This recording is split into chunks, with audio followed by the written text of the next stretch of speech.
The team with the storied past. Yogi Berra runs out there, he leaps on Larson, and he's swarmed by his teammates. Coming off a storybook regular season. It's in the books. Win number 112, an all-time American League record. And a familiar story last night in Game 1. Swung on, hit on the ground, base hit, right field. Posada scored, swung on and missed. He struck him out. Jeter fields, throws, got him. Oh, what a play by Jeter. What a play. Mariano is set, struck him out swinging. Ball game over. Yankees win.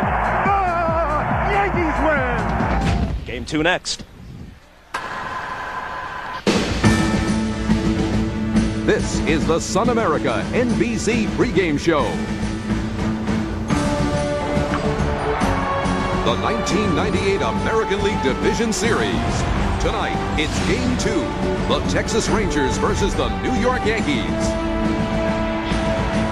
Throughout the late afternoon and early evening, it rained intermittently in the Bronx. No precipitation right now as we get ready for Game 2. The Yankees up 1-0, sending left-hander Andy Pettitte, 16-11 for the year, to the mound against the Ranger righty Rick Helling, who won 20 while losing only 7. Hi, everybody. Bob Costas along with Hall of Famer Joe Morgan. Welcome to Game 2 in the Bronx. But before we talk more about this game, let's take a look back at what transpired elsewhere today. 3 pitches into the game in Cleveland. Mike Hargrove is tossed by Joe Brinkman. Hargrove felt that Brinkman was squeezing the plate on Dwight Gooden. Then Gooden in the same inning is thrown out, disputing a play at the plate. Without their manager and their starting pitcher, Cleveland wins anyway. This Dave Justice home run is part of it. They take it 9-5, even the series at a game apiece. Games 3 and 4 will be at Fenway Park. Then later on, the same afternoon, in Atlanta, Game 1, Cubs and Braves. The Mark Clark pitch, driven out by Michael Tucker, 2-0 Atlanta. They tacked another run on, led 3-0, had them loaded. When Ryan Klesko unloaded, the grand slam makes it 7-zip, more than enough for John Smoltz. He cruises to the 7-1 win, and the Braves take a 1-0 lead in that. Best of 5. Now, Joe, we turn our attentions back to this one at Yankee Stadium. When you win 114 games and lose only 48, you don't have many concerns, but one of them for Joe Torre and the Yankees is Andy Pettitte, who's been rocked in all of his late August and September starts. Well, Bob, in 5 of his last 7 starts, he was rocked because he was getting the ball up. Now, in his last 2 starts, he's been able to get the ball down, control his cut fastball, and get better, movement. So if he's able to keep the ball down, control his cut fastball, he'll be able to stay in this ballgame. Otherwise, the Texas Rangers are going to knock him around. Moments ago, Jim Gray had a chance to visit with the Yankee skipper, Joe Torre. Here it is. All right, thank you very much, Bob. Well, the Yankees win 114 games. They win Game 1 in this series. But, Joe, do you still feel like in a short series this is a crapshoot still? Jimmy, it really is. It's so tough. Last night I was so nervous in the 8th and 9th. I asked to borrow some spit from some of my players. Anybody volunteer? They looked at me a little cross-eyed. Andy Pettitte has struggled lately. He won 16 games, lost 11, but he's been hit hard. Are you concerned he might not find his groove tonight? I think the last few times out he's been fine. His stuff has been good. It's had good movement. Like any manager, you want the first few innings to get over with and hope he settles into some kind of a groove. Contract extension has been brought up. You're under contract for 1 more year. Do you want to continue, and will you sign an extension? Oh, right now, I want to manage some more. And George and I have been talking about it, and hopefully it happens. All right, Joe. Thank you. Good luck tonight. Okay, Jimmy. Back upstairs to you, Bob. All right, Jim, thanks a lot. And Torre has pleased many Yankee fans. Their new favorite rookie sensation, Shane Spencer, is in the lineup in left field tonight. There he is. 7 home runs in his last 9 games, 3 of them grand slams. He's in the lineup against Rick Helling, who was 20-7 and did his best pitching down the stretch, 4-0 in September. Game 2 coming up. Is the Sun America NBC pregame show. Sun America, the retirement specialist. Yankees were 26 games better than Texas in the standings this year. But in a short series, anything can happen. It's fraught with peril for the favorites. If the Rangers get out of here with a split and head back to Texas for games 3 and 4, the Yankees will have real concerns. Johnny Oates' lineup is the same as last night, when they couldn't manage much against David Wells. In fact, their 4 most productive hitters, Greer, Gonzalez, Clark, and Rodriguez, 3 through 6, were a combined 2 for 16. Singles by Clark and Greer. That's all they managed.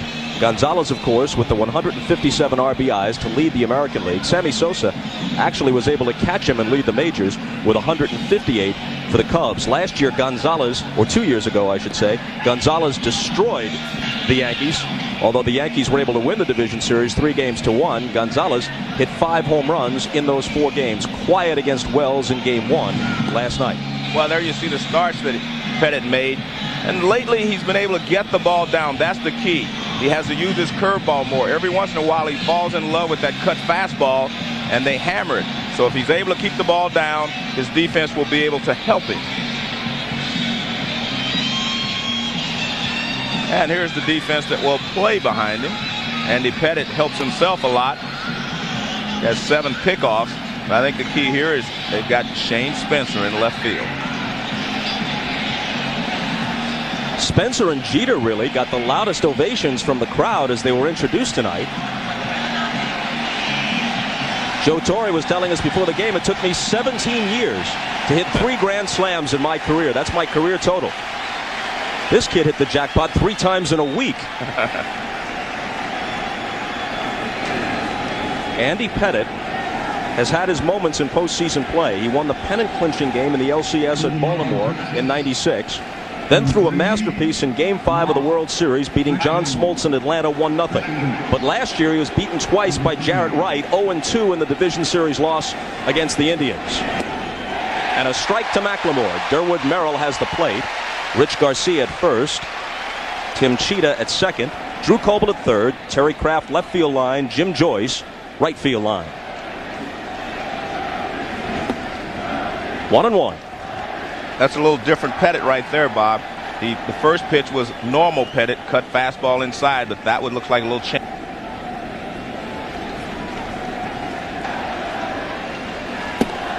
Down and away, ball 2.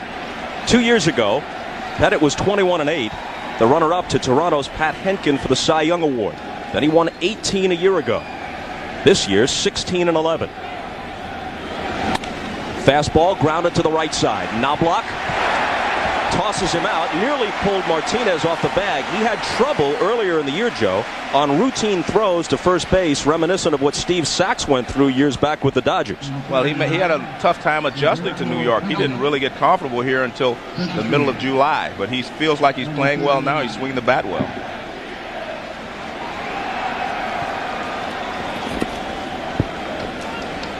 Roberto Kelly, whose career began with the Yankees, now the Rangers are his 8th big league team. Takes strike 1.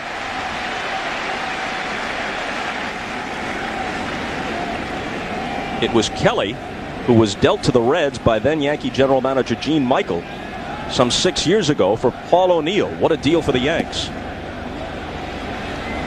1-1.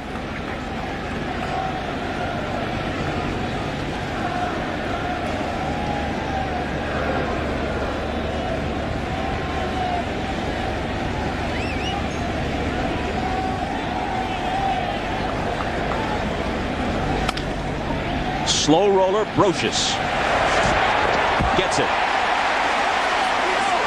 Well, early game jitters from both of the infielders. If the Yankees were going to experience jitters, it should have been last night. A crisply played game, though. 2-0 Yankee victory. So much at stake for them to have the kind of season they had.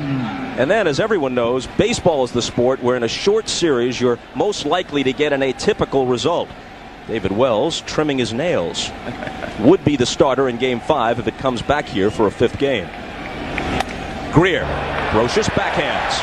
Pettit works a perfect first.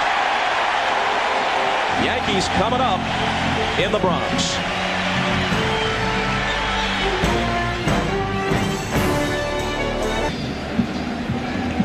Joe Torre with a couple of changes for Game 2. We mentioned Shane Spencer in left field. Chad Curtis started, had a couple of base hits and a good base running play in the Game 1 win. Jorge Posada was the catcher for David Wells last night.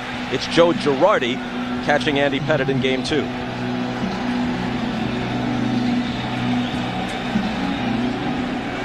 Rick Helling was 20-7 this year, although his ERA was 4.41. That's the highest earned run average for a 20-game winner in 60 years. Of course, offense is up all over baseball in the mid to late 90s, especially in the American League, but still 4.41 doesn't seem to go with 20 and 7. Well, it really doesn't, but he pitched well enough in the games that he needed to. He kept his earned run average down when they didn't score any runs. And that one's down to Knobloch, ball 1. Well, the one thing about Helling, he changed his seasons around when he started using the changeup a lot more. The changeup is the pitch that has to be a key for him tonight to keep these Yankee hitters off balance. Down and in, 2-0. Helling did his best pitching in September. He was 4-0, and his ERA was under 3 in that stretch. Down the stretch, the entire Texas starting rotation pitched well. Stottlemyre displayed his skills last night, Helling, and also Burkett. Got the corner. 2 balls and a strike. Knobloch hit .265 this year. He's a career .304 hitter. Had the Yankees not had such a great season, the talk shows and the tabloids might have been on him. This might have been a disappointment for him. More or less overlooked with everything else they did. And of course, you'd still want him on your ball club. He's been a consistent all-star. Well, they may have run him out of town, as you said, early in the season when he was making a lot of errors, was not getting on base, just was not producing well. But the team was playing so well. Everything's good when the team plays well and wins. Meanwhile, his replacement with the Twins, Todd Walker, hit .326. Fouled off. Early in the season, he was having a lot of problems, Bob, keeping the ball out of the air. He was hitting a lot of fly balls. But that's also the reason that his home run production was up. He had 17 home runs, and he hit a lot of home runs the second half, but that was because he was getting too many balls in the air.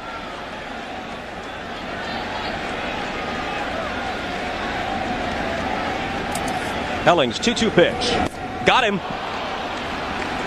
Helling's fastball is in the low 90s, but with the change and the good curve, he can sometimes sneak it past you. It looked faster than that to Knobloch. Well, let's take a look at the defense behind Helling tonight. The Texas Rangers feature Ivan Rodriguez behind the plate. He's won 6 straight Gold Gloves, but overall just an average defense, not a great defense. Clayton at shortstop, pretty good shortstop, but other than that, just an average defense. Nothing average about Rodriguez, though. Both managers in this series are former catchers, Oates and Torrey, and both say, with all due respect to Johnny Bench and everybody else, that this is the best they've ever seen behind the plate. Well, he's got such great footwork. Bobby has the quickest feet of any catcher that I've ever seen. And, you know, I'm a big fan of Johnny Bench's, but you're right. Ivan Rodriguez is something special. 1-0 pitch to Jeter. Misses. Here's what the scouts say about Rick Helling. Well, we'll get to it in a minute.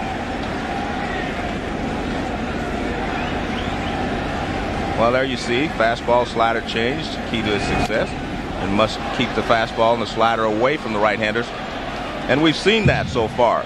That's the way he pitched Knobloch. He stayed away from Knobloch, and then he came in with a fastball. And there you see, in this small ballpark, you have to stay away from the left-handed hitters. 1 out, nobody on.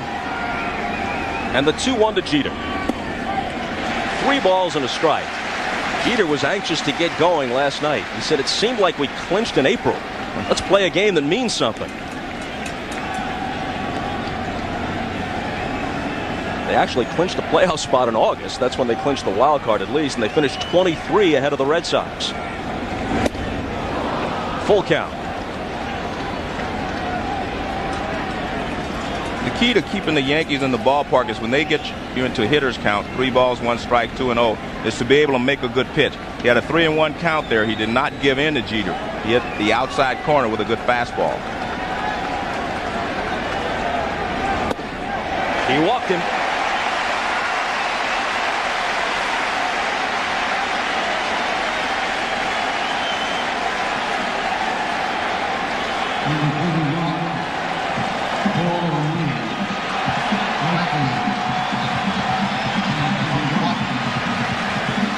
Now O'Neill, 1 for 3 with a walk last night.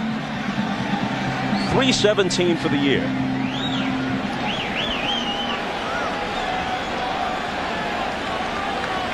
He's never hit under 300 in 6 seasons with the Yankees.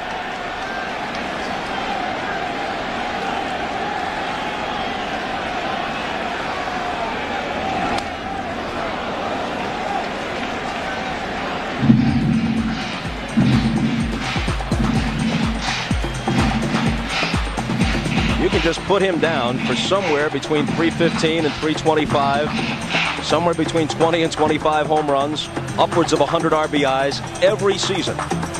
The thing that makes him a good hitter, Bob, is he always gets himself into a hitter's count. You see, attack the first fastball because it was in the middle of the plate. Helling gets ahead of him 0-2. This entire Yankee team, they're like a group of veterans that know how to hit in all situations. They lead the league in on-base percentage because they will take a walk. They know how to hit. They know how to get themselves into hitters' counts. And hitters' counts are the ones where you know what the pitcher's going to throw.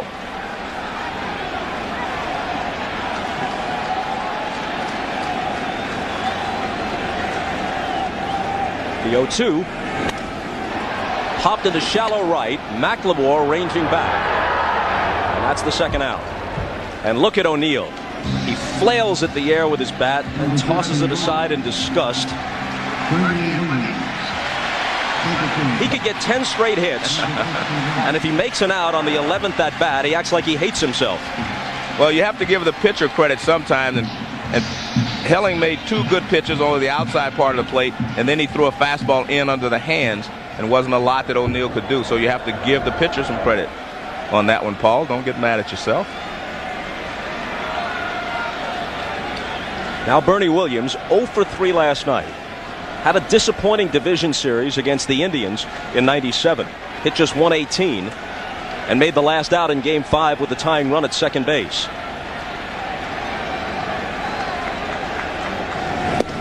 First pitch is a strike. Jeter stole 30 this year and was caught only 6 times. But Rodriguez gunned down an outlandish 56% of those who tried to steal against him. No one else, no other catcher, even hit 40%.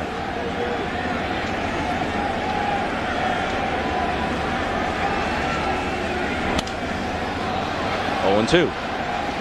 I think at this point, Helling is surprising the Yankees with the velocity on his fastball and the movement.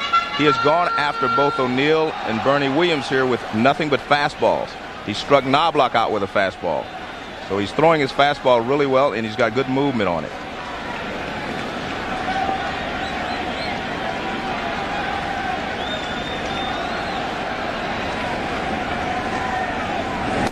Struck him out. So Helling puts 2 Ks in the book in the first. No score after 1.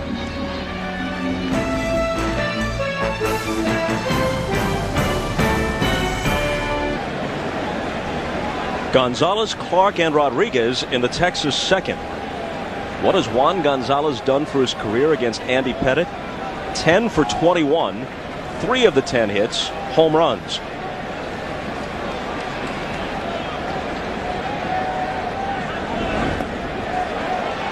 Lays off, ball 1. I think you'll see a little different Pettitte in pitching to Gonzalez than he did in the past. In the past, he tried to get inside with that cut fastball.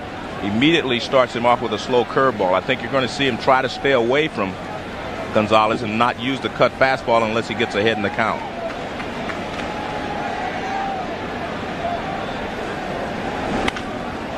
A high pop to the left side of the infield. When it comes down, it should be in Brocious' glove. Pettitte disposes of Gonzalez. That one might have hit the blimp. Tonight's overhead shots are courtesy of Stars and Stripes, based in Pompano Beach, Florida. At the controls, Captain Dan Thomas from Endeavor, Wisconsin. Number 22. Here's Will Clark, whose power numbers are way up. 23 homers, 102 RBIs, each figure his highest since 1991. As we mentioned earlier, the heart of the order didn't do much against Wells last night. Generally, Texas feasts on left-handed pitching. Clark is an exception, also Rusty Greer, but most of their better hitters are right-handed.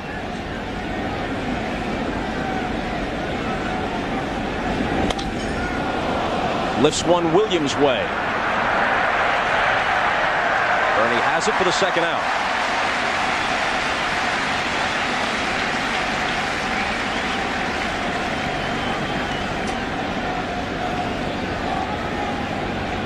So far in this ball game, Pettit has been able to keep his stuff down. He went upstairs on Gonzalez, but that was intentional. But other than that, he's been able to keep the ball down, and that's why he's been so successful so far.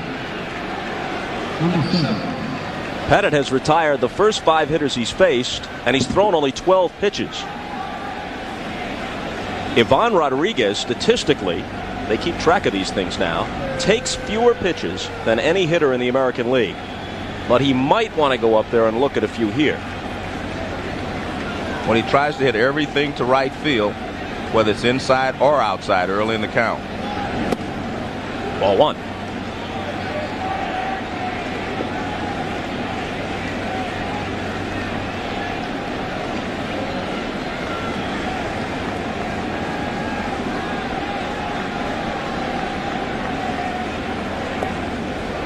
Two and 0.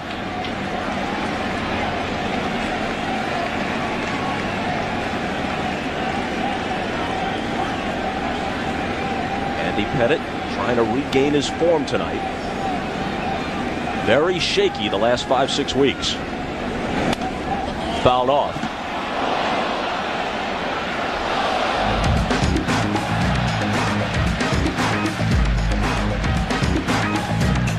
Here's Rodriguez over the last 4 years. He was hitting .350 around the All-Star game. Dipped under .300 in the second half of the year. But still wound up at .321. With 21 homers and 91 knocked home. Fastball misses. 3-1. Well, it's very difficult for a catcher to stay strong for the entire season in Texas because it is hot down there, and he catches so many ball games anyway, so many innings. So I think that's why he struggled a little bit down the stretch.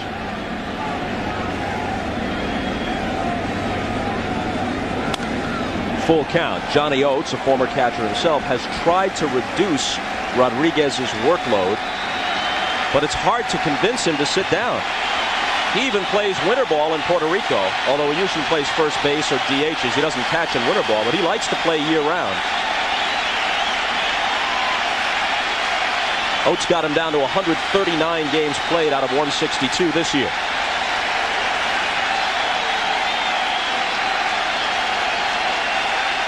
Two out, nobody on, and the 3-2 pitch from Pettit to Rodriguez. Got him. 2 perfect innings for Andy Pettit. No score after 1.5. Tino Martinez, Chili Davis, and Shane Spencer in the Yankees second. The Yanks won 8 of 11 against Texas in the regular season and then took game 1 last night. Bob, so far in this ballgame, both of these pitchers are pitching opposite of their scouting reports. Helling is using his fastball a lot more than he has his changeup, and Pettit is pitching away from the right-handers more than he normally does. A strike to Martinez. Tino has his supporters in the Yankee Stadium crowd. Generally speaking, his postseason production has not been up to his regular season standards. He was 1 for 3 last night. Helling's been consistently ahead of the Yankee hitters. And the left-handers, he is doing exactly what he has to do, and that is keep the fastball away and spot it over the outside corner. Yankee left-handed hitters going up there looking for something they can pull early in the count. Still 0-2. Helling has kind of a sneaky motion. He's got a slow delivery, but he throws the ball. It looks like he's throwing darts the way he throws it. He uses his arm a little bit more than he does his legs to generate the power. A ball and 2 strikes. Helling is a Stanford product. Jack McDowell and Mike Messina. Another couple of big league pitchers. Played their collegiate ball at Stanford. The 1-2 pitch. That'll make the seats. Helling is from Fargo, North Dakota, hometown of Roger Maris and the Angels' young star, Darren Erstad.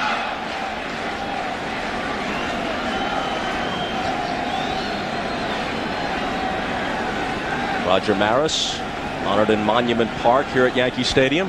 His record stood for 37 years until McGuire and Sosa went past him this year.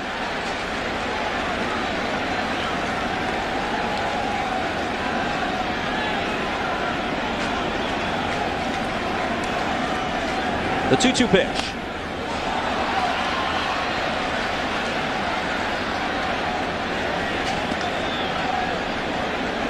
Prior to this year, Rick Helling had only 11 career victories, never more than 5 in any season. He was on the 1992 Olympic team. Rangers actually traded him away a couple of years ago to Florida, then got him back.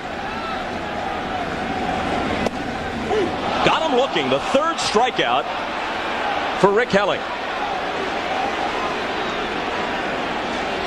Well, he stayed away, and then he comes inside with a curveball. This is a beautiful pitch. Martinez looking for something away, right on the inside corner. The ball broke across the front of the plate, which is all it has to do.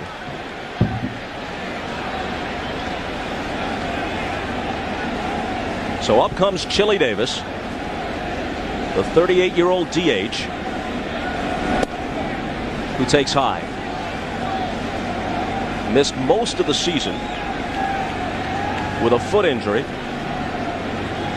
Came back in time to hit .291 in just over 100 at-bats.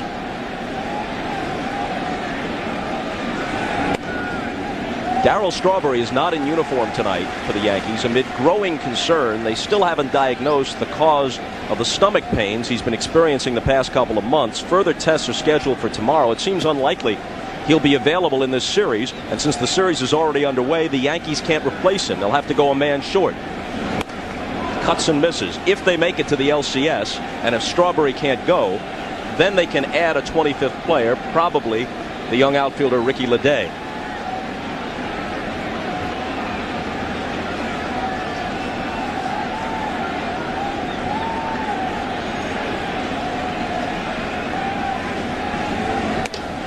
High, 3-1.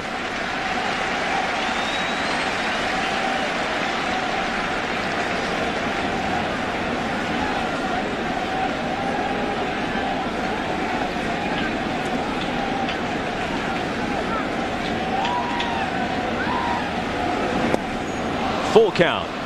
Helling finally getting a taste of the postseason. The Rangers traded him to Texas late in '96. He missed the Rangers postseason. Florida traded him back to Texas late in '97. He missed their run to the World Series. Bad timing. Finally gets the ball in a playoff game. In the air to left center field. Coming over is Rusty Greer to make a running catch. One thing I'm noticing from Helling is he's got a very good fastball. Good jump by Rusty Greer. They have an adequate outfield, not a real good fast outfield.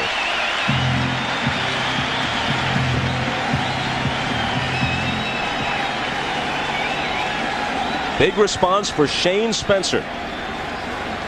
He's 26 years old. He was never tabbed a can't-miss prospect. Never played in the majors before this year. Hit .241 with 30 homers a year ago at Columbus. Then this year, .322 with 18 homers. None of which foreshadows 10 homers in 67 at-bats in the big leagues. If you want to stretch things, that's actually more home runs per time at bat in a short stretch than Mark McGuire. That is a stretch. You are stretching now.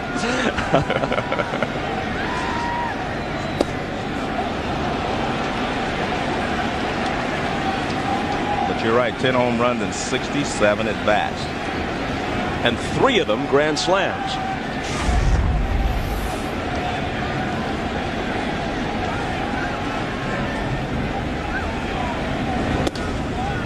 A ball and 2 strikes. I'm impressed with Helling's fastball because I mean, he was able to throw Chili Davis a 3-1 fastball when Chili knew it was coming, and Chili couldn't do anything with it. He swung and missed. And he's been able to throw his fastball and get ahead of the count. They're taking it because they're not ready for it. Just missed, 2-2. And Rodriguez wanted that pitch. They stayed away, and then went inside hard. And he thought he had it. Now watch Rodriguez's glove. Watch when he catches the ball. This will tell you when a catcher wants a pitch. Watch this. Watch him drop his glove. He drops his glove. And now Spencer drops this one on Helling, deep left center, and gone!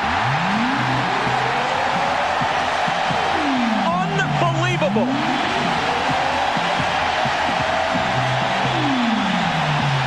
The game's first hit.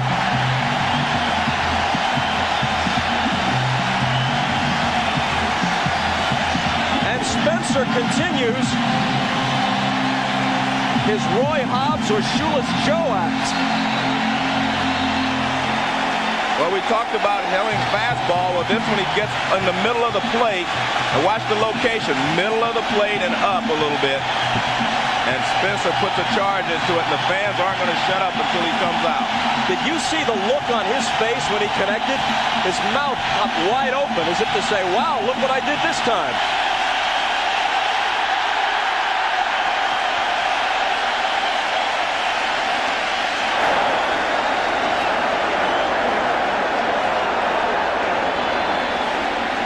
One nothing Yankees. Brocious fouls it off.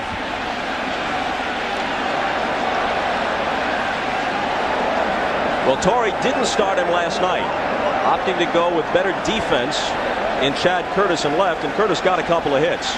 Spencer wastes no time making his presence felt here.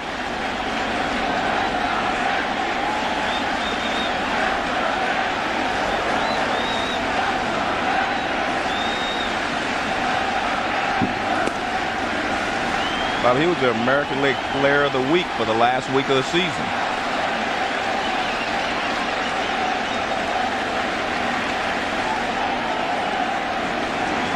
Two-one pitch. Out of play.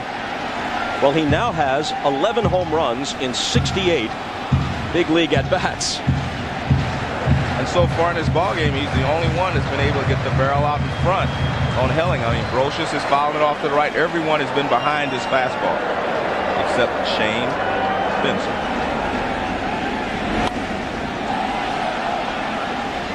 It holds at 2-2 to Brocious. Joe Girardi is on deck.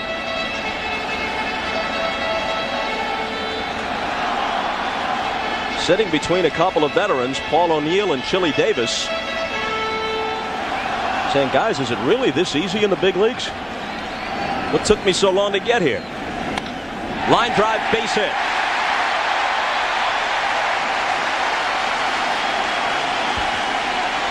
At the very least, that gets them through the bottom of the order. If Girardi concludes the inning, then their leadoff man Knobloch would start the third, so it's an important hit.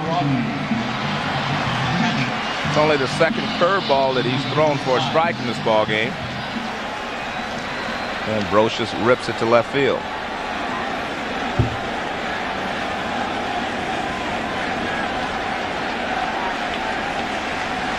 Girardi hit .276 this year, splitting time with Jorge Posada. Rodriguez loves to throw, bluffs it that time.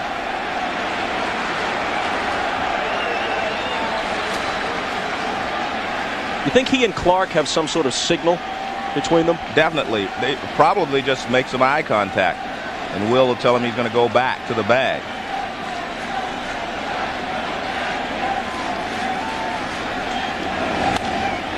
Another line drive. In comes Kelly. It drops in front of him. On his way to third is Brocious. Runners at the corners.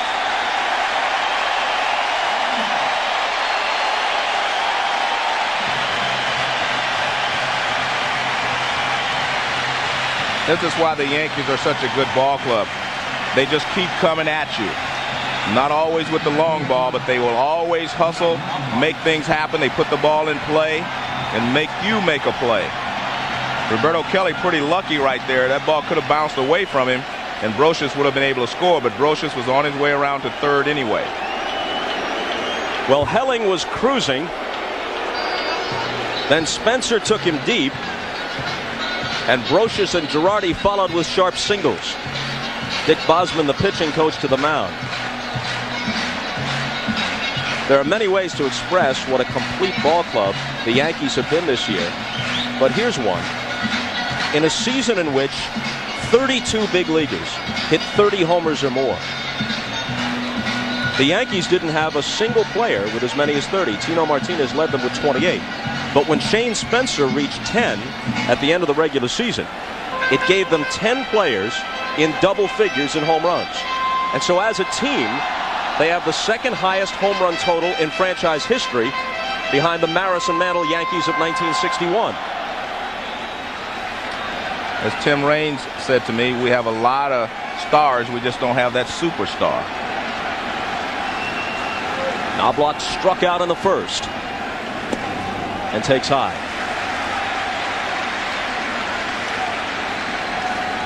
Paul Molitor, who's bound for the Hall of Fame, now finishing up his career with the Twins, said this about the Yankees: they're so good and they're so balanced, no one feels a sense of urgency to be the guy. They can all relax.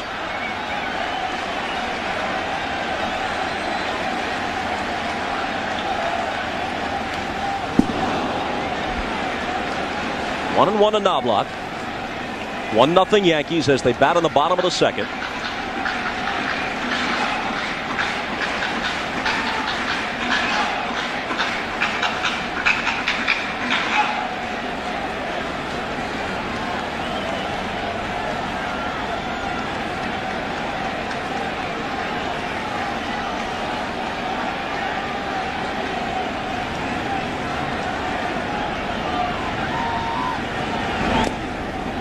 One and two.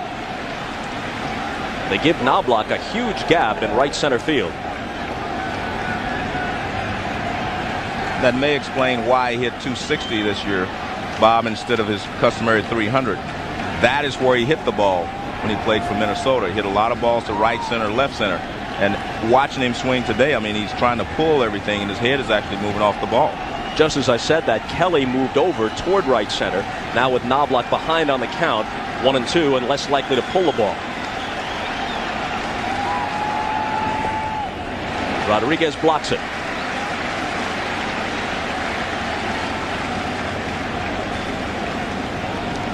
This situation in yesterday's ball game, the Yankees stole a run in this situation. They tried a double steal. See Rodriguez, as you said, he is the best catcher in the American League, and he shows why there. They stole a run last night in this situation. They sent the runner from first base, and Brocious was on third, and he scored on the back end of the double steal.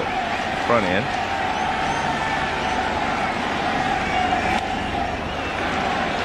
It holds at 2 and 2.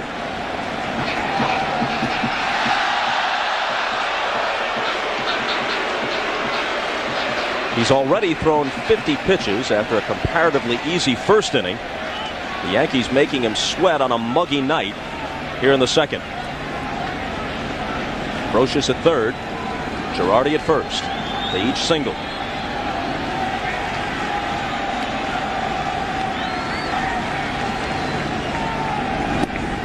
And he strikes Knobloch out for the second time to strand 2. But how about Shane Spencer? He drives this one over the 399 sign in left center field. And the Yankees take a 1-0 lead after 2.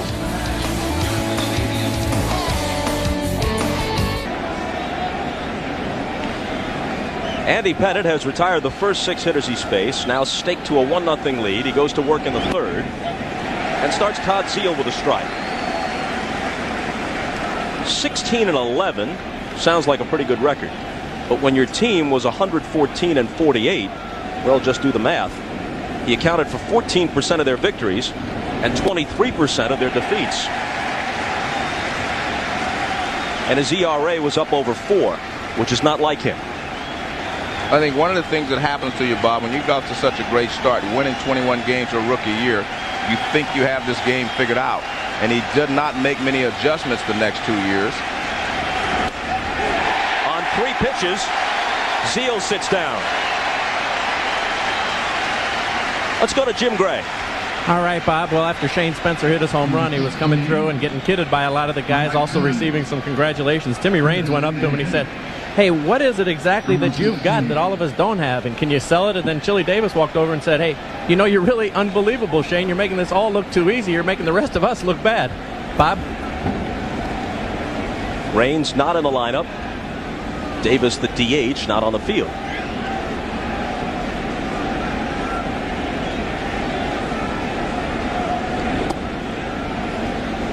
Mike Sims takes a ball. Joe Torre told us Tim Raines probably will play in Texas. Of course, if Shane Spencer keeps hitting the ball this way, it's going to be tough for anybody but him to be penciled in left field. 1-1.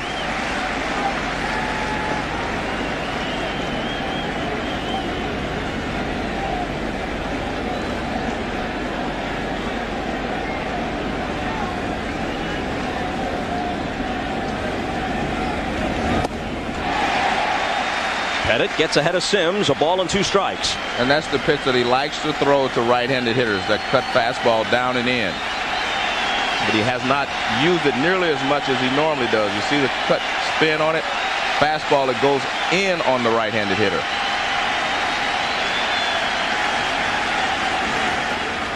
Bounces one up there, 2-2.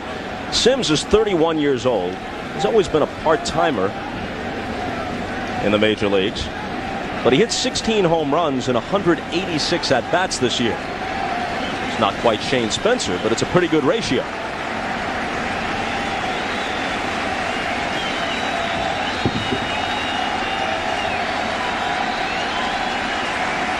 Got to update that Spencer stat. I think he's improved upon it. Did he hold up? No. He's gone. Second strikeout in the inning and third in a row, dating back to the last out of the second for Pettit. You have other hitters watching the hitters that are being struck out. This is the pitch I told you that would be important for him. Off the plate, the cutting fastball off the plate. Most of the season he was leaving that cutter over the plate and they were hammering it. And he's also changing speeds very well. He's throwing more curveballs and he's using the outer half of the plate. Most of the time when you faced Andy Pettit in the past, all you had to do was look middle in if you were a right-handed hitter. Now Royce Clayton, the number 9 hitter.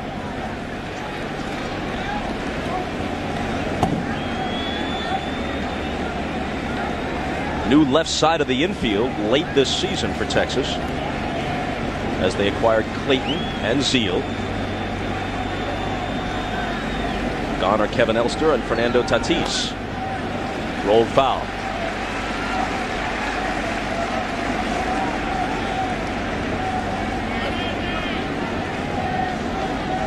Stottlemyre, Clayton, and Zeal. Good late season pickups by their GM Doug Melvin. Of course, the deal they'll always regret in Texas is the one a few years back that sent Wilson Alvarez and Sammy away to the White Sox for Harold Baines. Baines was an established star. It looked good at the time.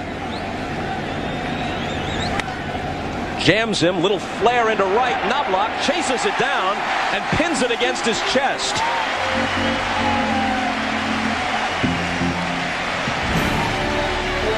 Pettit has been perfect through 3.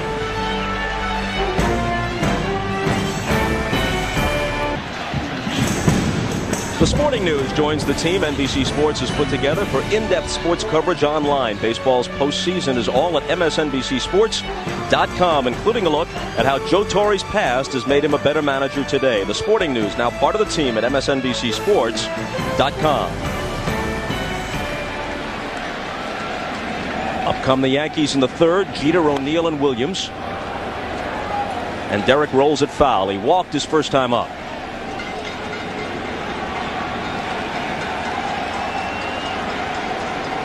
When Jeter was a rookie, Joe Torre said of him, "Look, I just want him to make the plays, the routine plays, and hit 250. I'll be happy." And Jeter responded by saying, "I think I can do better than that." I guess he was right. He's gotten better each year. I mean, every year he's improved his batting average, improved his play. I mean, he's just becoming a very solid shortstop. And he's becoming one of the leaders on this ball club.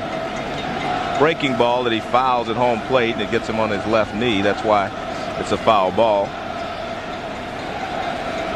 I asked Torrey if he was saying that at the time just to lower the expectations and not put too much pressure on Jeter. He said, no, I honestly didn't know what to expect of him. Hadn't seen him enough to realize what a good player he was. I don't think anyone expected him to be this good this quickly. 1-2. He hit 10 home runs each of his first 2 seasons, nearly doubled it this year to 19, while batting .324.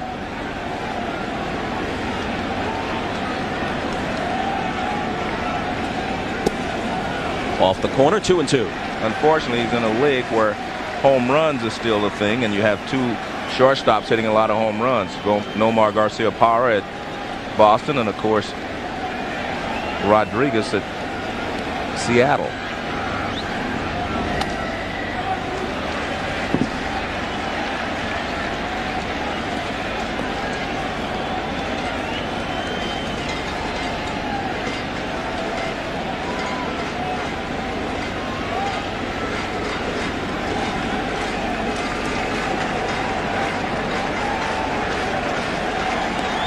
Helling ready and his 2-2 pitch. Jeter hangs in.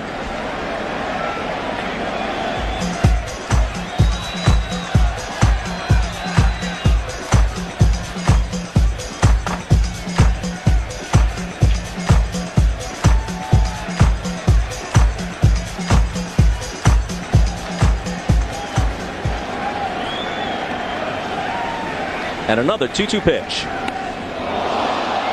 He falls away from it. It hits the bat and rolls foul. Jeter's okay.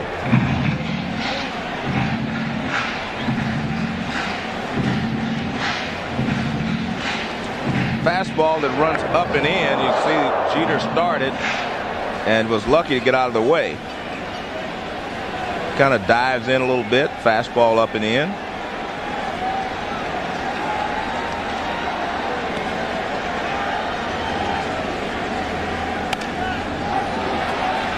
Good at bat for Jeter.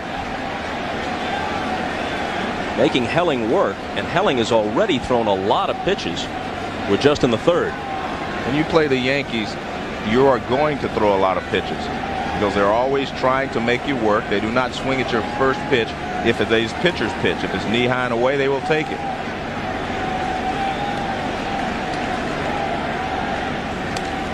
And another foul ball. There aren't many single-digit uniforms remaining for the Yankees. Most of them have been retired.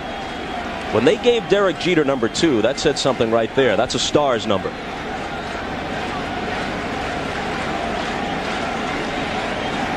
This will be the 10th pitch of this at-bat. Full count.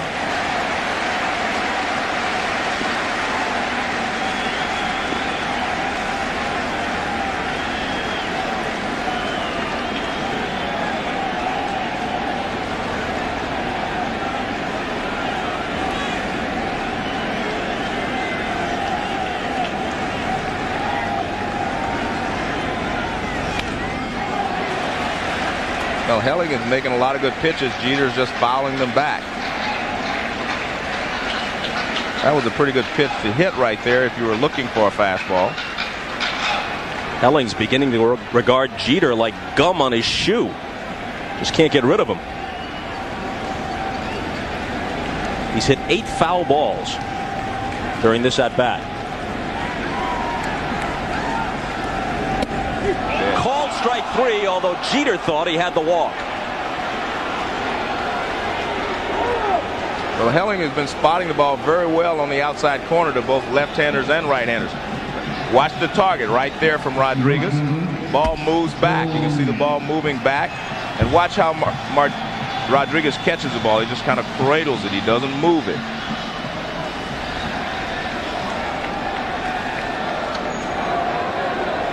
Jeter shakes his head in disagreement.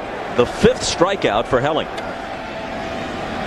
Here's O'Neill, popped out his first time. Strike 1.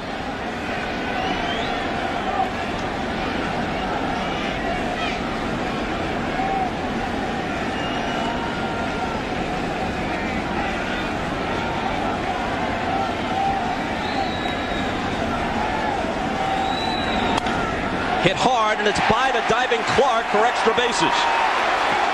O'Neill wheels around first as Gonzalez gets it back in. A one-out double.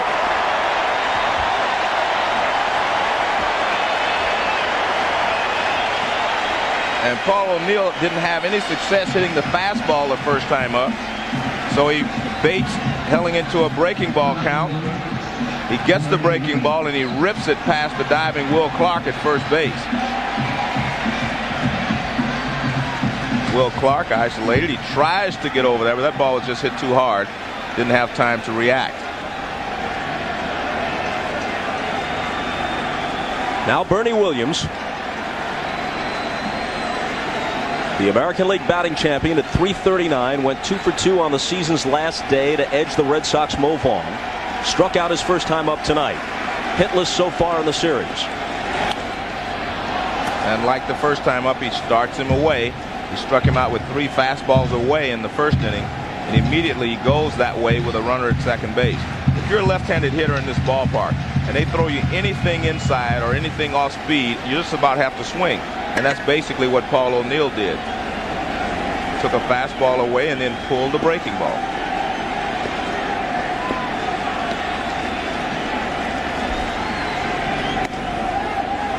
Williams lays off, a ball and a strike.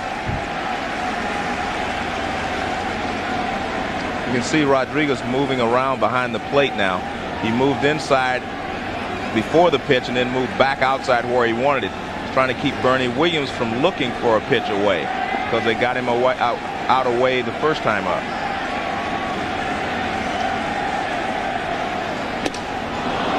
Threw the fastball by him upstairs.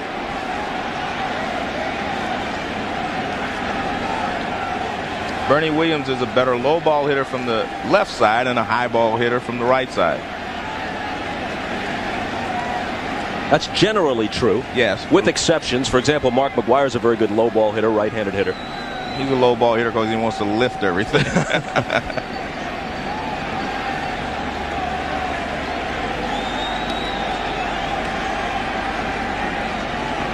The 1-2. Bouncing ball, Clark backs up, Helling covers, they get Williams, O'Neill advances to third.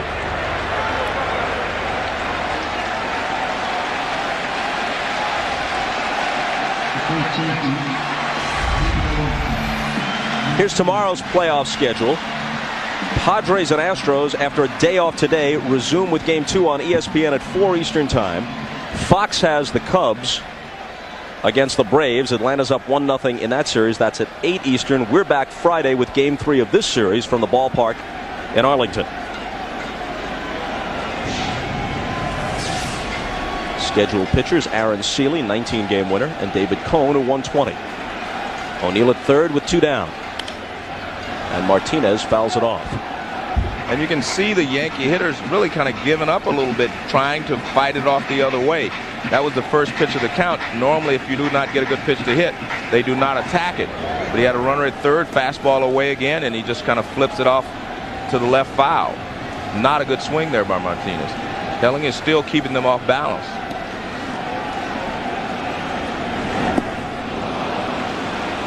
And he gets ahead 0-2.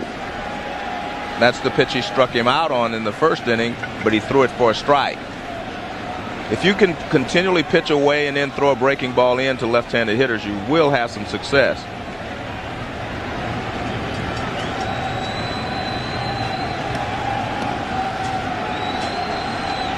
Rodriguez sets up outside, and Martinez lifts one to center field. Roberto Kelly over and calling Gonzalez off, and that ends the Yankee third.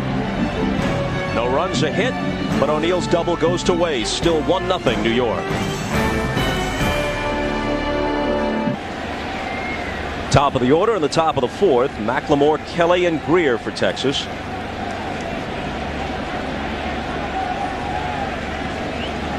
Pettit perfect to this point. Breaking ball down and in. Through 12 innings in this division series, the Rangers haven't scored. They have 5 hits in 41 at-bats. Their team average is 122 well, at this moment. This is the second time through the order, so they've watched him pitch to 8 other hitters. Now it's up to McLemore to make some adjustments. As I said, he's gone away from his normal pitching pattern, so now it's up to the hitters to adjust to what he has changed. In there for a strike. The veteran McLemore hit .247 this year, but under .200 in the season's second half. He's bothered by shaky knees. Hasn't been quite the table setter the second half of the year that he was prior to the All-Star break. Rolls it to second and Knobloch throws him out as we go to Jim Gray. Thank you very much, Bob. I'm now here with Frank Torrey. Frank, of course, the inspiration back in '96, the brother of Joe. He had a heart transplant 2 years ago. This is his first playoff game, and it's been just an unbelievably emotional scene here as you walk through the stands. Frank, what goes through you now that you have an opportunity to be here at the game and what you've been through? It's, I've had a lot of thrills in my life, but this is the greatest one because both other playoffs and during the series, I was on my back. And to be here and to be able to hold my brother and give him a kiss, it's great. You get your second-year checkup here in just a couple of weeks. How are things going with your heart? Well, in 2 weeks, it'll be 2 years. And I'm happy to say that it's a real fantasy because I'm feeling great. And the doctors tell me I'm doing spectacular. Frank, it's great to see you. You're an inspiration to us all. We're glad you're feeling well. Thank you, Jim, and thank you, New York, and thank you, NBC. Bob, back to you. And thank you, Jim Gray. Frank Torrey preceded brother Joe into the major leagues. Slick fielding first baseman, primarily with the Milwaukee Braves. He was good with the glove. Bob, so far this inning, Pettit has fallen behind the first two hitters. And if you're the Rangers, that's what you're looking for. You want to get ahead in the count, and you will get a better pitch to hit. When he's ahead in the count, they've been swinging a lot of pitches out of the zone. 2-2 to Roberto Kelly. We caught a glimpse of Mel Stottlemyre in the Yankee dugout, a bit less conflicted than he might have been last night when his son Todd pitched a great game for the Rangers, but wound up on the short end of a 2-0 score, beaten by David Wells. It would be Stottlemyre and Wells again if we play a fifth game back here on Sunday night. Pettit's 2-2 to Kelly. Off-speed pitch, cut out and missed. That's 4 strikeouts for Pettit. And this is not the Andy Pettit that they're used to seeing. When he gets ahead, normally he'll throw a cut fastball inside. This is a curveball. An overhand curveball. Kelly actually laid on it because he just didn't believe it was going to break down sharp enough to be a strike. Now Rusty Greer. Grounded to third his first time up. Hit .306 for the year and hit lefties to the tune of .335. As a team, the Rangers hit better against left-handed pitching than any team in the major leagues. Can't prove it by the first game plus 3 innings plus in this one against Wells and Pettit.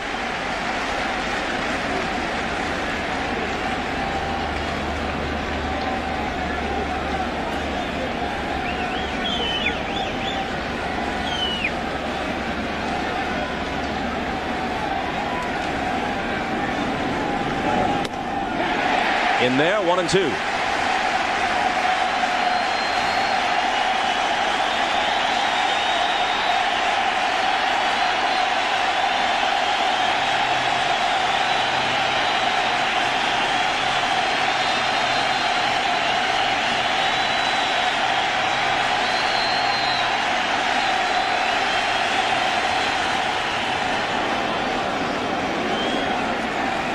Well, this is the second time through the order, and he's going to the curveball a lot more than he did the first time through.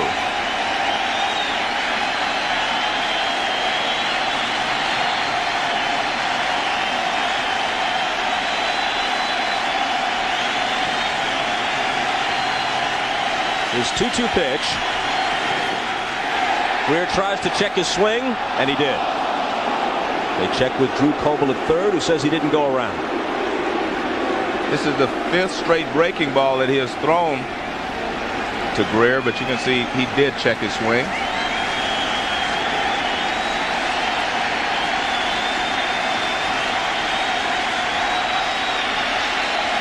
Gonzalez on deck.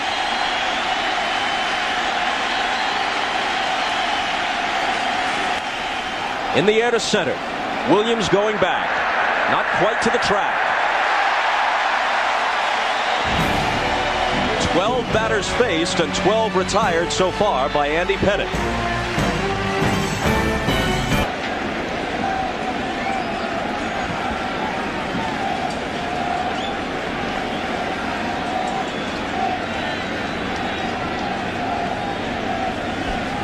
Next one to the switch hitting DH.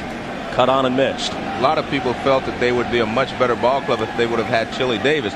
I don't know if he could have added any more than what they got out of, Darryl Strawberry, Tim Raines, etc. But he would have been the everyday DH. And Chili Davis is one of the fine hitters in the American League. I mean, he's a run producer, is what he is. He drives in 100 runs. You put runners out there, and he will pick them up for you.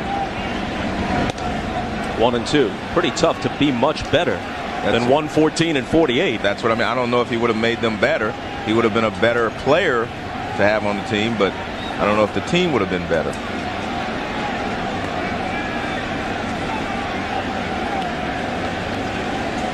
Helling works 1-2 and gets the called third strike for his 6th strikeout. The boos for the call quickly changed to cheers for Shane Spencer. Here's what he did his first time up. Fastball over the middle of the plate, and that's the first fastball that they were able to turn around. Everyone else has been late on it, but this young fella said, hey, going deep, right over the 399 sign by the monument.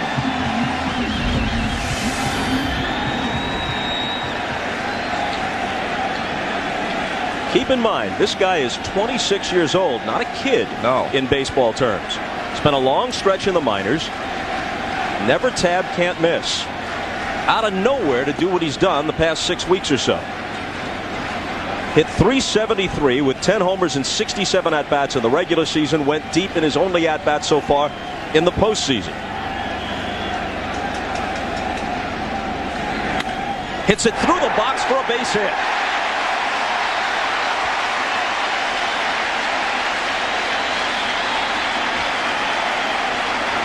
Well, he started him off with a breaking ball and then tried to go away with a fastball. He hit a fastball out of the ballpark. This fastball again does not get away. Look at that. Fastball up and over the plate, and he grounds it right back up the middle. See the target? He misses the target, and Spencer hits it back through the middle.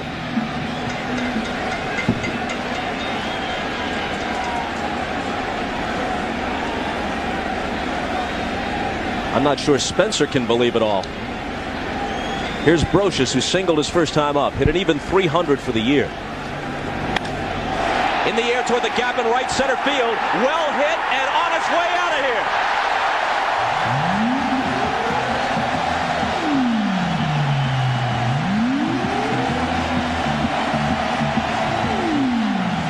It's the bottom of the order that's done the damage against Helling tonight. 3-0 Yankees. Well, I must admit, that surprised me. He hit the ball, looked like a high fastball. I didn't think he hit it that well. High fastball away. And Brocious hits it over the right field wall. So that's up and away. But this is a small ballpark in right field.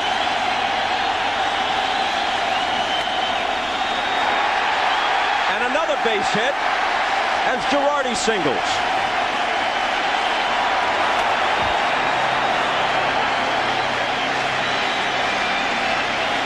The 7th, 8th, and 9th spots for the Yankees tonight are 6 for 6. Paul O'Neill has a double. That accounts for their 7th hit.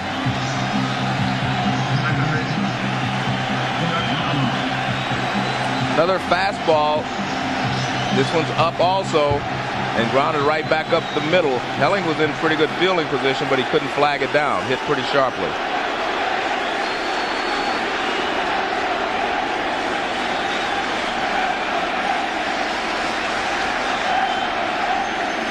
Bosman to the mound once again. Esteban Loaiza and the veteran left-hander Tony Fossas get up. Just about everybody knows that you want to get into Texas's bullpen early. They've got the great closer in Wetland. Their long and middle relief is shaky, to put it kindly. Stottlemyre gave 'em 8 strong innings last night in defeat. Coming up on NBC. From the producer of ER comes the next great American drama.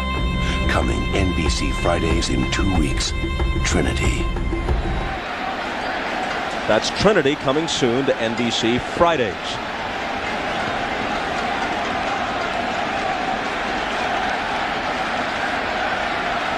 Knobloch has struck out twice.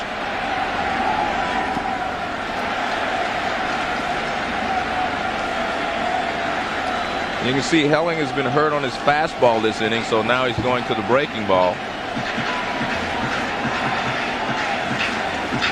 All high fastballs this inning. The home run to Brocious, the base hit up the middle by Girardi, and the Shane Spencer single, all on high fastballs.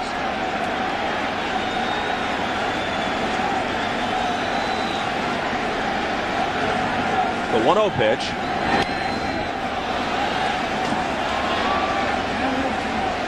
Helling tied Roger Clemens, David Cone, and Tom Glavine for the Major League lead in victories with 20. He received a congratulatory bottle of champagne for his 20th win, but he put it unopened in a trophy case. He will not drink alcohol. In 1982, when he was only 11, he lost his brother Randy, who was killed by a drunk driver. He dedicated the 20th win to his brother's memory. Said his death turned my life around. I went from a class clown to a serious, more focused person. 1-2 to Knobloch.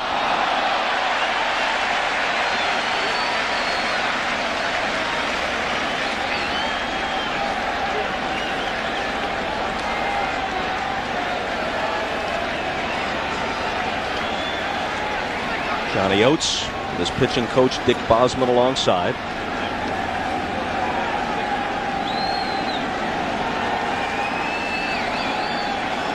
3-0 Yankees in the 4th.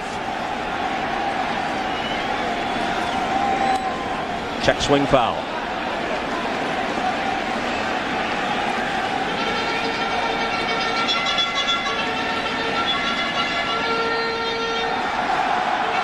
Scott Brocious with a 2-run homer. Tacked on to Spencer's solo shot in the 2nd. 3-0 here in the 4th. Andy Pettitte, meanwhile, hasn't allowed a base runner yet. The 1-2. And Knobloch hangs in.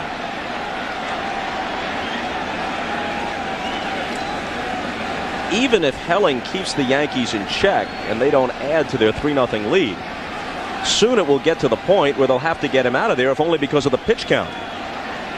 Maybe not this inning or next, but it'll be tough for him to go to the 7th or 8th. Well, he has basically done his job, and that's to keep the Yankees in check and give his team an opportunity to score. They just have not been able to solve Andy Pettitte. In the air to right, Gonzalez hasn't played well and takes it in shallow right field.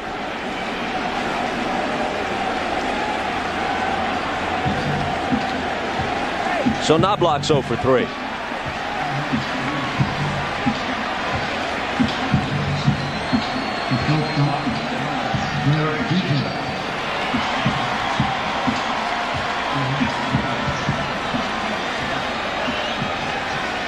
"88 pitches and only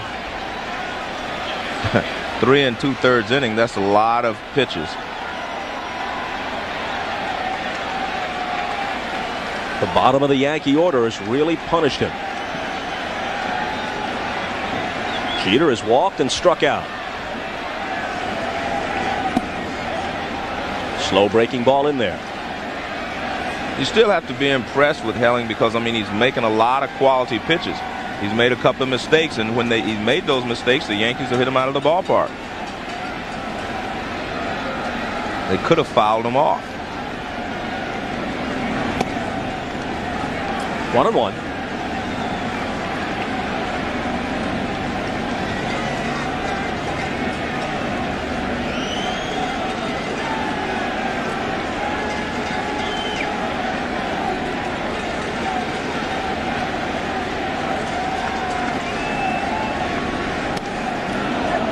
hits and misses, 1 and 2. Remember, the Rangers are a very explosive offensive team. One of the most formidable lineups in either league.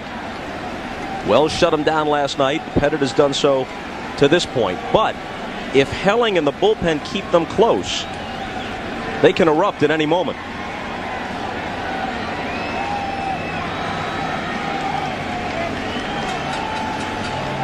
The 1-2 pitch. Rodriguez stays in front of it. That's what we talk about when we talk about the quick feet of Rodriguez. He's able to get his entire body. Watch this, how he slides over here.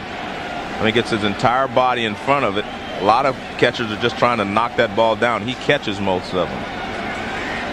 Great quickness.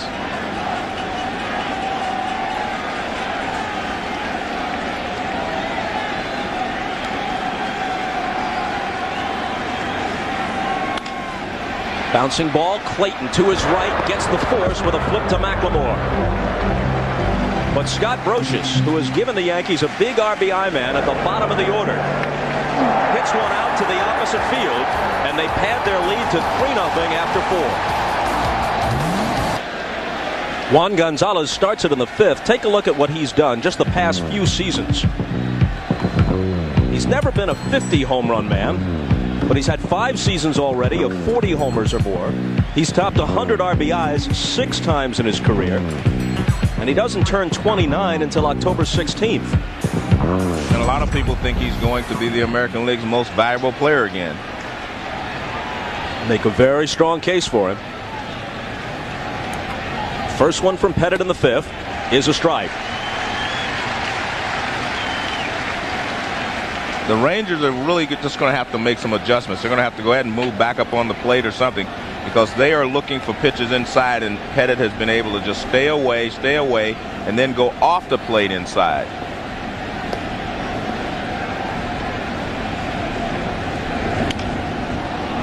That's a fair ball over third. There goes the perfect game. Gonzalez heads for second. Spencer's throw. Close. Safe. He dropped the ball. Gonzalez checking to see if Knobloch's okay. The ball was there in time. Knobloch just dropped it when he made the tag. Well, they try to come inside. This is what the mistakes he made before. He didn't get the ball inside far enough. Gonzalez rips it down the line. And a good play here by Spencer. He comes up and he fires a strike to second base. And watch, Knobloch has the ball. He's waiting for him, and he kicks it out of his glove. Well, he never actually controlled it, but that was his fault. The ball beat him. Now watch, he has the ball, but he doesn't have it secured in his glove, and it's kicked out by Gonzalez. Not a good tag there by Knobloch. Here's Clark as the Rangers look to get back in the game. So Spencer has done everything right. He's homered, he's singled, made a perfect throw to second that should have cut Gonzalez down. But I like the fact that Gonzalez hustled. Even though you're 3 runs down, you have to keep forcing the action. Dribbled foul.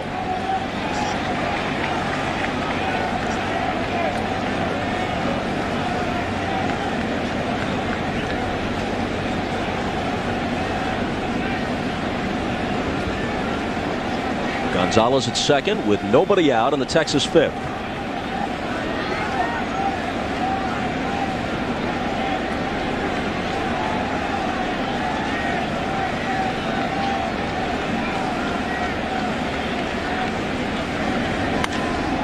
In the air to center field. Bernie Williams started in, now goes back to the track to take it.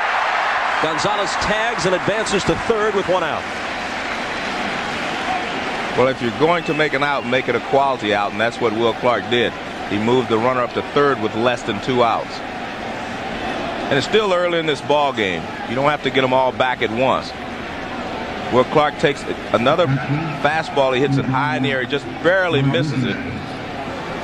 Bernie Williams back deep near the track, and Gonzalez tags up easily and moves over to third base.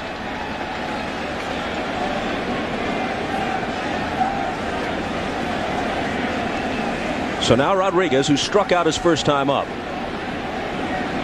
If you're the Rangers and you're Rodriguez is hit, you have to put the ball in play.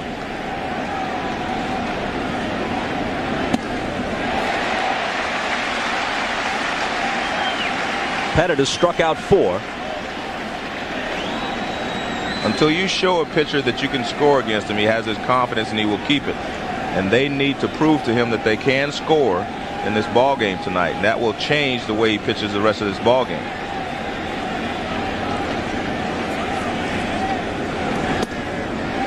One and one.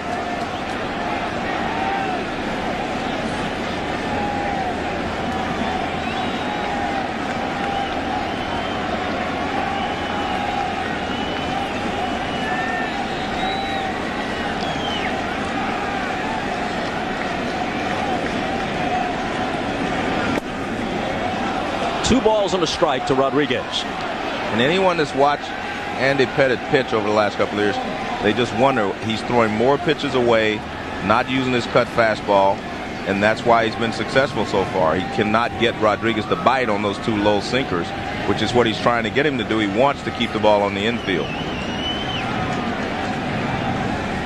His 2-1 pitch gets the corner at the knees. And Rodriguez very upset with that pitch. He thought it was off the plate and low.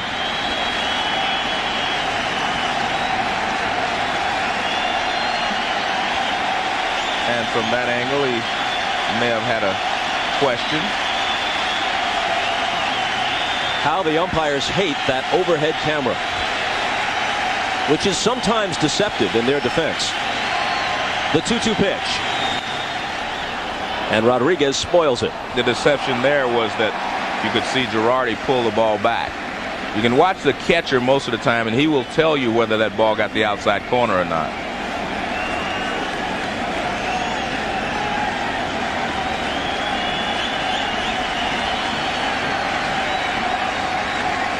Todd Zeile waits on deck. Another 2-2 pitch. Lined hard, base hit, and the Rangers are on the board. Gonzalez trots home on the RBI single from Rodriguez. 3-1 New York. Well, 2 times this inning he's gone back to his old pattern, and that is of throwing the cut fastball inside. And both times these 2 hitters have been sitting on it and ripped it to left field. This is the cut fastball inside again, and Rodriguez pulls it to left field. He stayed away, low and away to Rodriguez the first couple of strikes. Tried to come in, and he pulls it to left field. Did the same thing to Gonzalez. He got him out in the first inning with a fastball up and away. Tried to throw him a cut fastball in this time, and he hit a double. So maybe the Rangers are starting to feel that he's going to fall back into his old pattern. And if he does, I think they will be able to hit him. After 13 1/3 innings, the Rangers have their first run of the series.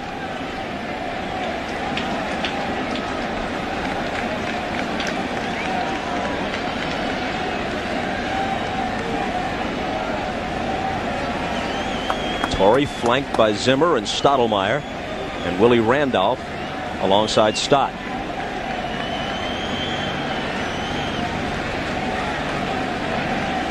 Zeile struck out in the 3rd.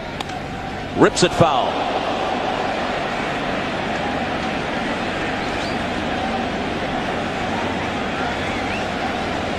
Those are Zeile's combined numbers for the year. The Rangers are his 3rd team. Dodgers, Marlins, Texas.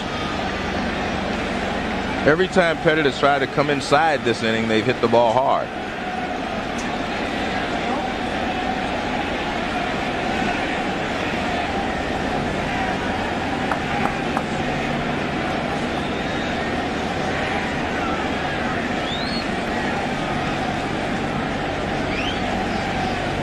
Rodriguez at first with 1 down.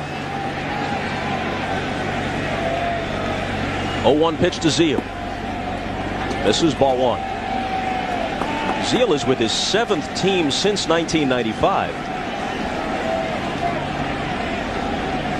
which makes something of a statement about modern baseball.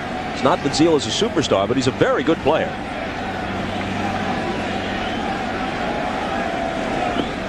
Down and in, 2-1. Nice play by Girardi.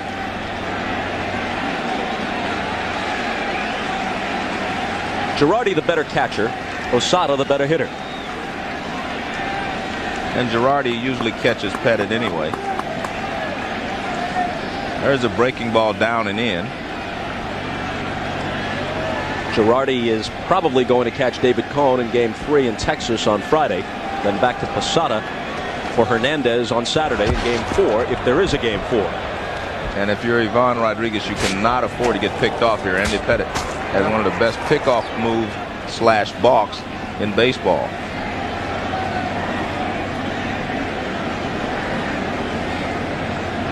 Rodriguez is sneaky. He stole 9 this year without being caught.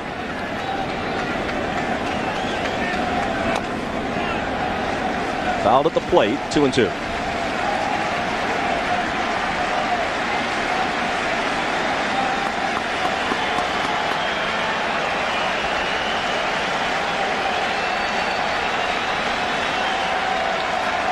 Zeal closed the regular season on a tear. He's always been streaky.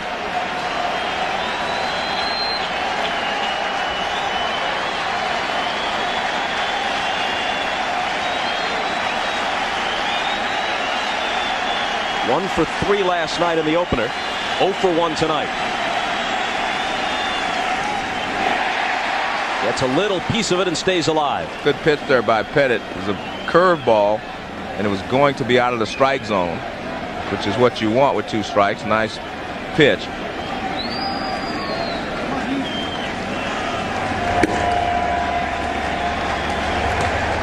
Mendoza gets up in the Yankee bullpen.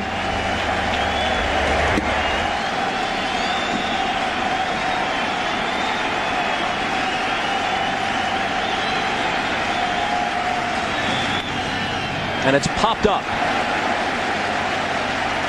Jeter wants it and takes it. Another good pitch by Pettit. Fastball up and out of, under the hand, out of the strike zone. And providing our shots from above, the Goodyear Blimp Stars and Stripes. The Goodyear Blimps are now in their 4th decade of live sports coverage, dating to the 1960 Orange Bowl. Mike Sims. Now it's up to the DH, Mike Sims. He struck out his first time up.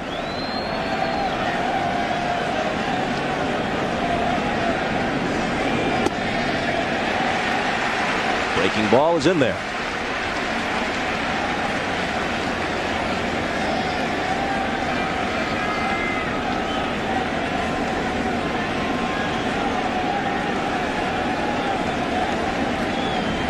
The Rangers with a run on the 5th to cut it to 3-1. Rodriguez has a very short lead and gets back easily. There are pitchers that you just do not try to steal off of, Andy Pettit being one, unless you are a good base stealer, and there are catchers you do not run off of, and that happens to be Rodriguez.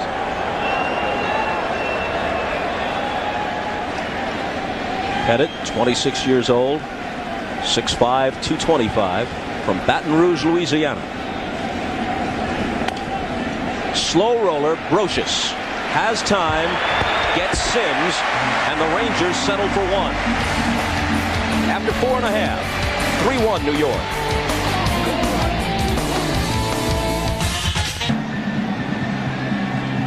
Well, Joe, Rick Helling was in trouble an inning back, but he kept it reasonably tidy, and now the Rangers creep to within 2 at 3-1. Well, they've made a dent into Andy Pettit, and that's what you want to do. You've proven to him that you can score off of him. Now I think he'll make a few more mistakes. I still think that Texas is very much in this ball game because they have such good hitters on their ball club. They're not just going to go away easily as they did yesterday. Paul O'Neill swings on the first pitch in the bottom of the 5th. McLemore gobbles it up, and there's the first out. O'Neill's now 1 for 3.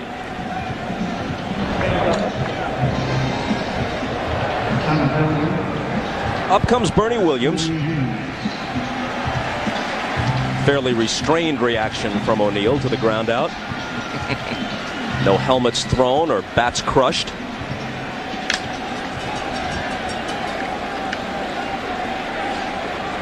You know, they say that baseball is a game where you have to stay on an even keel. It's not a once-a-week emotion sport like football. You play 162 games. The cliche is don't get too high, don't get too low. Yet O'Neill seems to be able to invest all kinds of intensity and have these outbursts directed at himself, not at anybody else, and still be productive. Well, sometimes that helps fire you up for the next at-bat. You think about the mistakes you made in that at-bat, and you do not let them happen again. But I agree with you. You have to try to stay on an even keel. Williams shows bunt and takes strike 2. I was impressed with the Rangers starters down the stretch, and I'm still impressed with them. When you come into Yankee Stadium, as they did yesterday's, Todd Stottlemyre held them to 2 runs, and so far Rick Helling has only given up 3. He's made a couple of bad pitches, and they hit them out of the ballpark. But he has really done his job. It's just a lack of Texas offense is the reason that they're behind in this ballgame. And if they would have come in here thinking, well, we'll hold the Yankees to 5 runs in 14 innings, we would maybe win both games, but we definitely would be ahead in 1.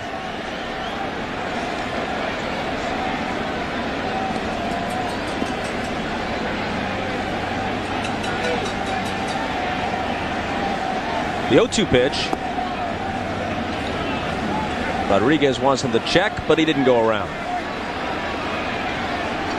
Well, if you told Johnny Oates before last night's game that Todd Stottlemyre would pitch a complete game, Yankees didn't bat in the 9th, go 8 innings, give up only 2 runs, he'd never have to get to that shaky middle relief, he'd definitely take his chances, even against David Wells. And Williams goes down swinging. Tell you what, he has made great pitches to Bernie Williams, the American League batting champion tonight. He's been able to throw the fastball by him, which keeps him looking for a fastball, and then he's able to, this time he throws him some breaking balls. See, our same fastball, he's throwing the fastball by him. 2 fastballs right by him. That one's even by him. He checked on that one, but he does not check on this one. That's just good pitching there by Rick Helling. 7 strikeouts for Helling. Williams twice. Bernie's now 0 for 6 in the series. And a ball high to Martinez.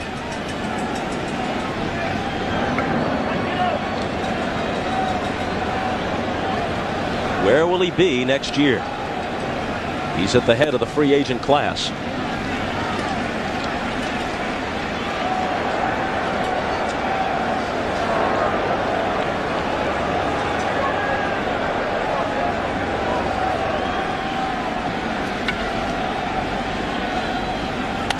.2-0 pitch, skied to left. Rusty Greer comes in. And after a shaky 4th, Helling makes quick work of the Yankees in the 5th. Still 3-1 New York.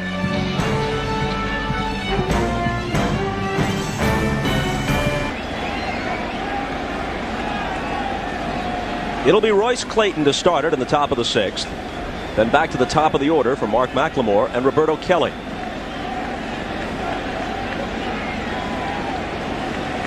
Clayton hit .285 for the Rangers. .251 overall, counting his work with the Cardinals. 0 for 3 with a couple of strikeouts last night, and he popped out in his only at-bat in this game. Clayton thought of himself as a top of the batting order guy earlier in his career, but he doesn't walk enough really to hit 1 or 2 for you.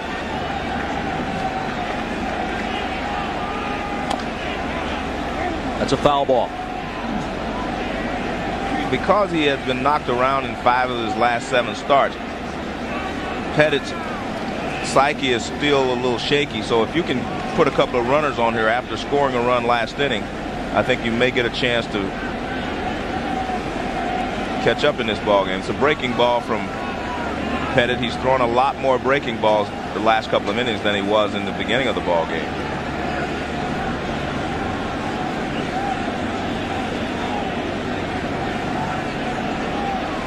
Clayton trying to shake it off after fouling that one down off his left foot. If the Yankees hang on and win this game, day off tomorrow, and then they'd send David Cone to the mound, one of the great big game pitchers of his generation, trying to wrap it up in 3 straight so they can get back home and await the Boston-Cleveland winner in the ALCS, have their pitching all in perfect order, never have to go to their 4th starter in that series, in this series. But that's looking a bit down the road.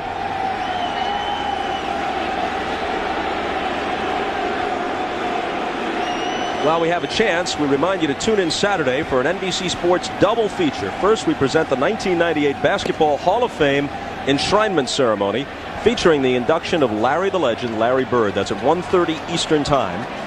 We'll delay it and show it at 3 Pacific Time. Then Notre Dame football continues on NBC as the Stanford Cardinal take on the Fighting Irish. Notre Dame looking to keep the momentum going after last week's comeback against Purdue. Clayton's ready. And a called strike, 1-2.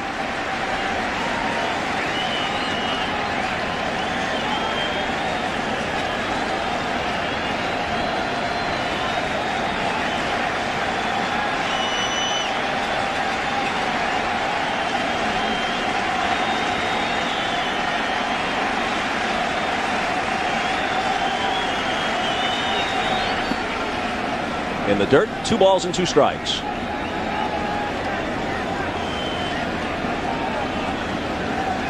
The Yankees have the greater depth in their starting pitching, on their bench, in their middle relief. But in a 5-game series, all those differences don't necessarily come into play. That's why the Rangers feel if they get out of here with a split, the Yankees have to be sweating a bit. Clayton is done. Well, Clayton thinks the pitch is outside. Derwood Merle says it's strike 3 right on the outside corner. Take a look and see if he actually swings at this with the pitch. But I don't think he swung at it. Derwood called him out on the pitch.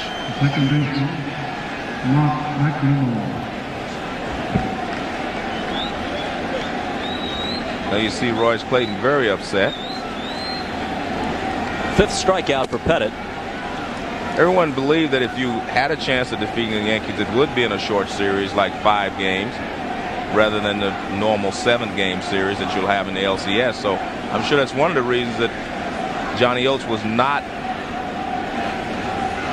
as concerned about having the 2nd best record in the league, you know, beating Cleveland out so that he could play them. Actually, it would have been the 3rd best record because Boston had the 2nd best record. The 2-0 pitch. And that's a strike. Under the present setup, the team with the best record is supposed to play the wild card unless that team comes from the same division, which is why the Yankees couldn't play the Red Sox. Which is something I think needs to be adjusted. 3 balls and a strike. If you're the best team in the league, you should play the wild card team. If you have the best record, that's why you set it up that way. Shouldn't matter whether they're in your own division or not. Well, since they've expanded the playoffs, you hear more and more people saying it doesn't make any sense for the first round to be best of 5, while the LCS and World Series are best of 7.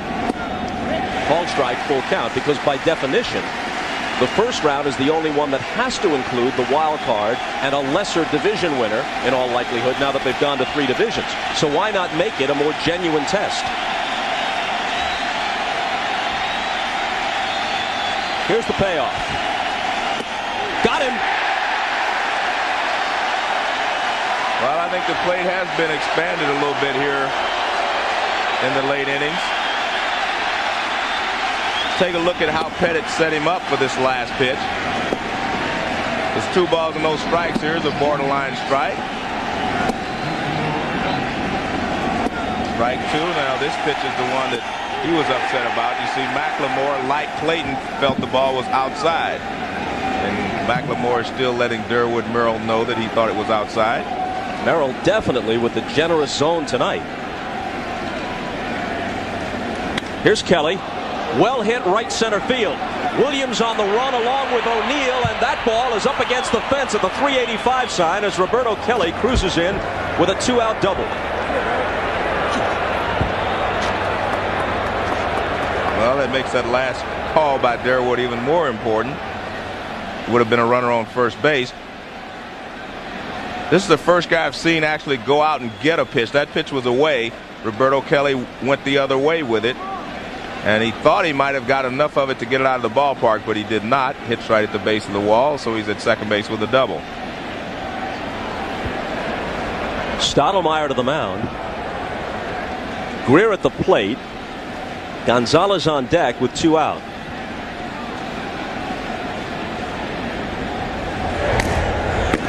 Nelson, the right-hander.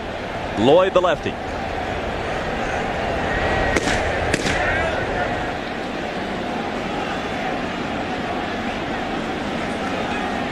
They had some real concern about Nelson, who was out with a bulging disc in his back. But his last several outings, Nelson has thrown the ball well. He is a very important middleman. Try to get them to Mariano Rivera.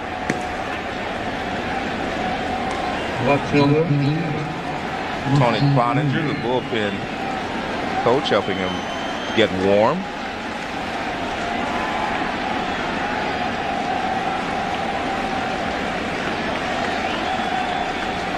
Greer's 0 for 2. Big at bat here for a guy that drove in 100 runs for the Texas Rangers. Strike one. That is 7 straight breaking balls that he has thrown to Greer.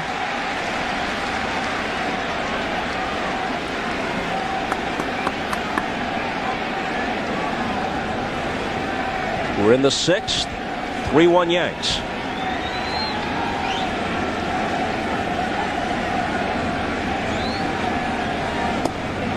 Down and away.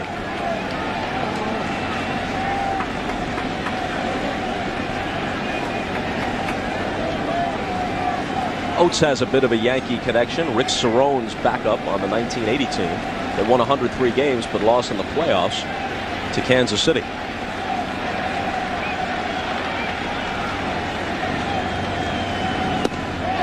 One and two. 9 straight breaking balls. I don't think I've ever seen a pitcher throw any left-handed hitter 9 straight breaking balls. But this is a big at bat, and he doesn't want to make a mistake with his fastball. And Greer just kind of waves at that breaking ball.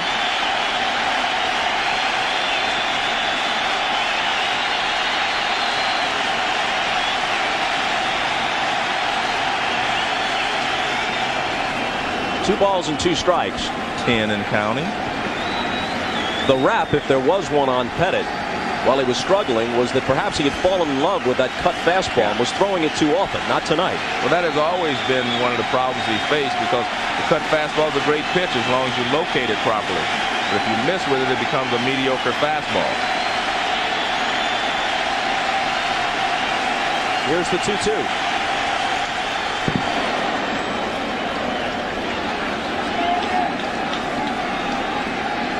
Greer is going to wake up tonight seeing breaking balls in his sleep. He hangs in well against lefties, though, as witness his .335 batting average against left-handed pitching this year. Stands well off the plate and deep in the box. Very big run at second base. Another 2-2 pitch.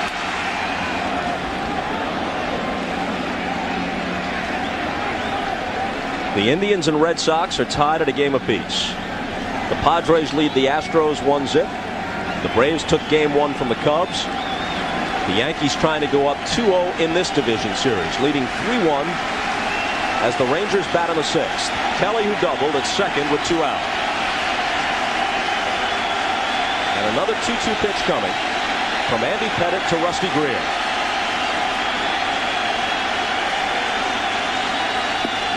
Him out. He struck out the side with the Kelly double mixed in. He's fanned 7, and he still leads 3-1.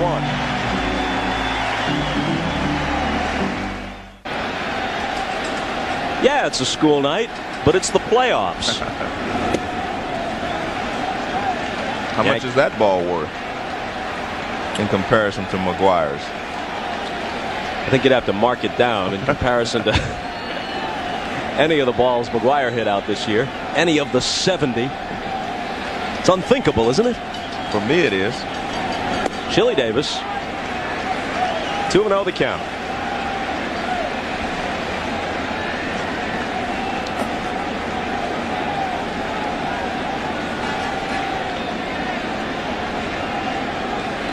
Spencer and Brocious to follow. Tim Crabtree is up in the bullpen for Texas as Helling works into the 6th. Helling has thrown a lot of pitches, but he's still throwing well. –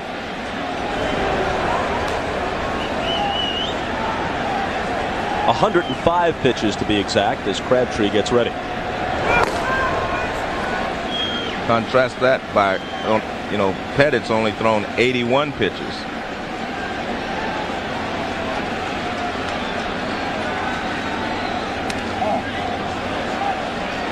Two and two. They're still not able to get around on his fastball, though. I mean, even a good fastball hitter like Chili Davis, not able to pull that pitch. Fastball away, he's been able to stay away from these left-handed hitters, and they have not been able to pull him.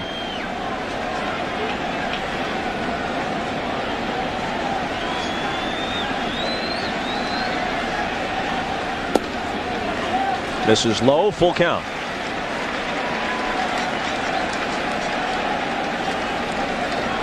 Helling is fan 7. So is Pettit.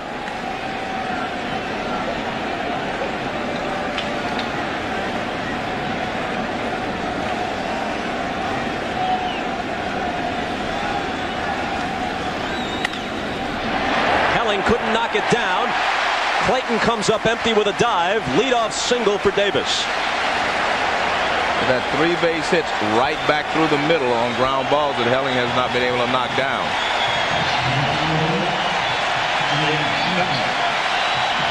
Ground ball right back through the middle again. He's just not able to knock him down there. Hit sharply.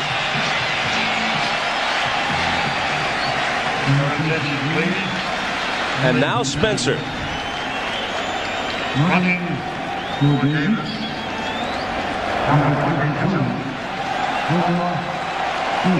They take Chili Davis out, and Homer Bush, rookie out of East St. Louis, Illinois, goes in to run for him.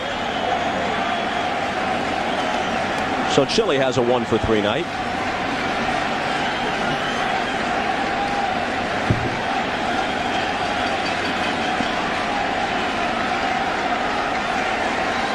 Now Spencer. Well, he's hit 2 fastballs so far in this ballgame. See if they try to make him hit a breaking ball or a changeup. He's homered and singled. And takes a ball. That was a changeup.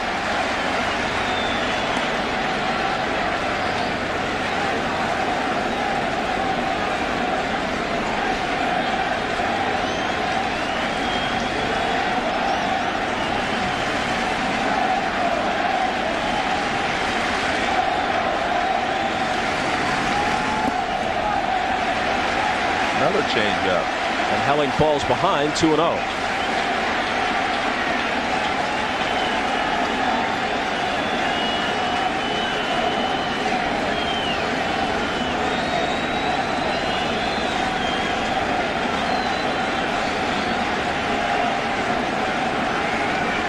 Bottom of the order for the Yankees.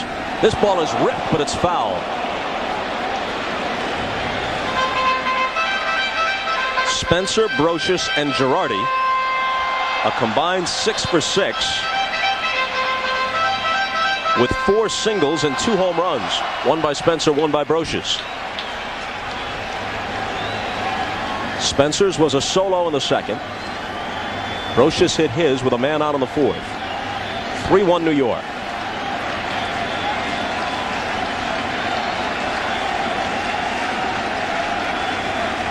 Helling taking his time. Now his 2-1 pitch.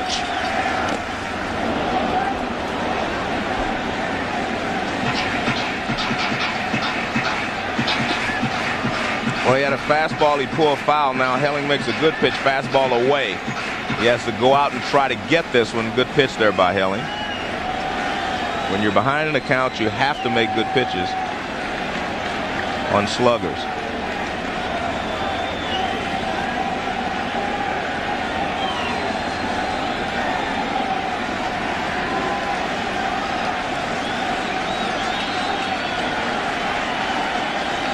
The 2-2. Full count. Seems strange to say considering what he's done of late. But Spencer was the kind of guy that scouts sometimes tab a 4A player. Meaning he'll excel at AAA, but he might not be good enough, might not have all the tools to bridge the gap to the major leagues and become a true star, might be able to help you as a reserve. Well, he's turned that scouting report upside down the past month or so. There goes Bush. Called strike 3. Throw not in time. He steals second. Well, it's a good pitch by Helling, but it had to be a curveball. You couldn't challenge him again with a fastball in this situation.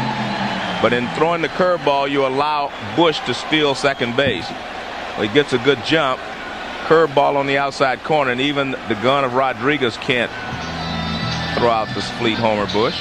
There's a curveball, watch, right over the outside corner. Rodriguez gets rid of it quickly, but not in time. You can see McLemore getting ready for the tag, but Bush clearly in before the throw gets there.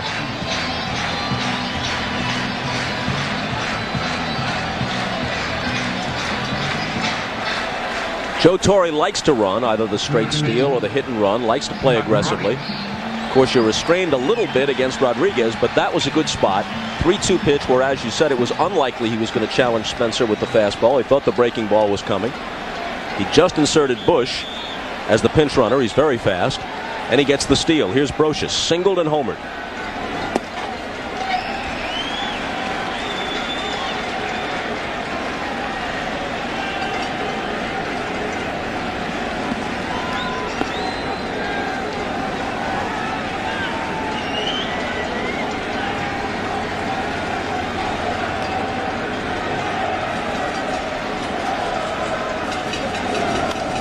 Fouled off.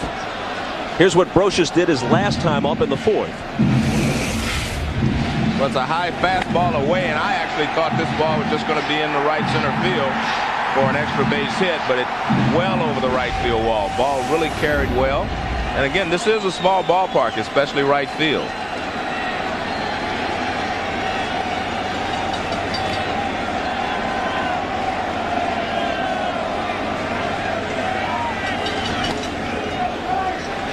A ball and 2 strikes. Bush at second with 1 out.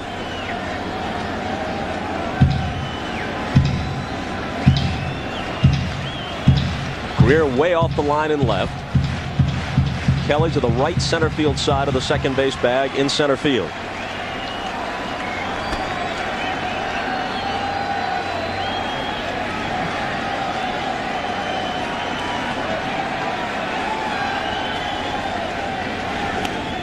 Still 1-2.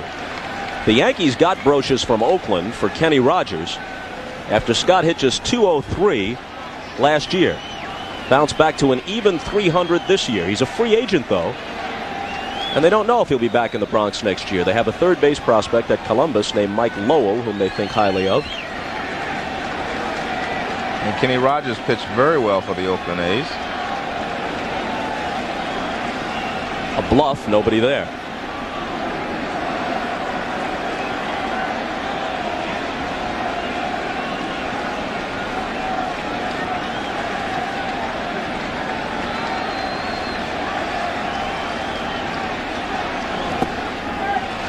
Two and 2.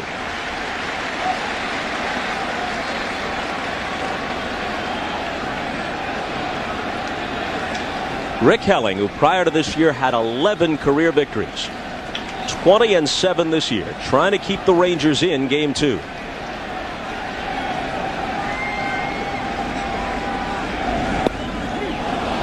And that is his 9th strikeout.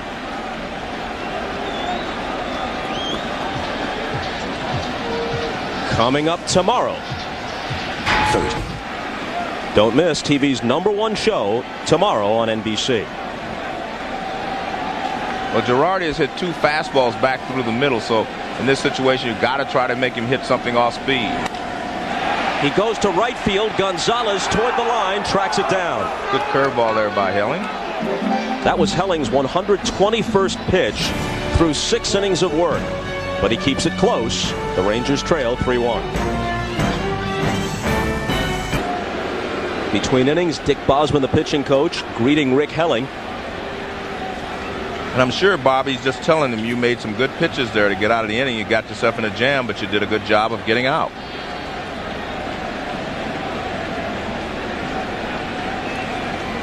Pettit has allowed the Rangers 3 hits through 6. One of them was a 5th inning double by Gonzalez, who leads off here in the 7th. 1 for 2 tonight, 1 for 6 in the series. To this point, a far cry from what he did against the Yankees in the division series in '96. Somehow the Yankees managed to win 3 games to 1. With Gonzalez coming through, it seemed, almost every time up. 5 homers and 9 RBIs in 4 games. Pop back. Girardi has no play. Let's take a look at the way that Juan Gonzalez uses the field. There you see most of his balls are pulled left, center, and down the line, but he will go the other way, back through the middle. Who does he remind you of? I have to think about that for a second, because he's kind of unique in that he's such a big guy, and he has a long swing, but he controls the strike zone so well. On the corner, good pitch, 1-2. As Tim McCarver was pointing out last night, Gonzalez's nickname is Igor. Not intended to be derogatory. It's because he's such a monster at the plate, and he's put up such monster numbers, and obviously it doesn't bother him because his first son is named Juan Igor Gonzalez. Go figure. The 1-2 pitch. Nope. Well, a smart pitch there by Pettit. He went off the plate last time, and Gonzalez thought it was a ball, so he just goes a little farther out. And Gonzalez does check his swing.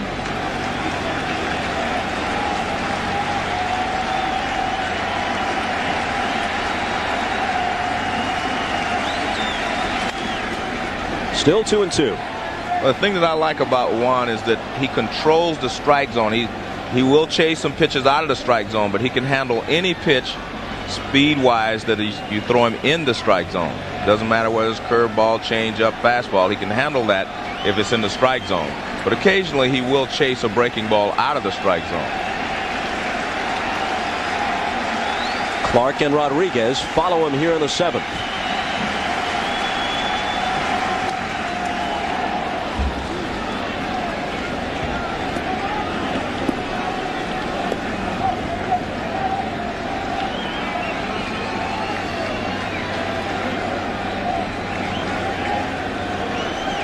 Will Clark next.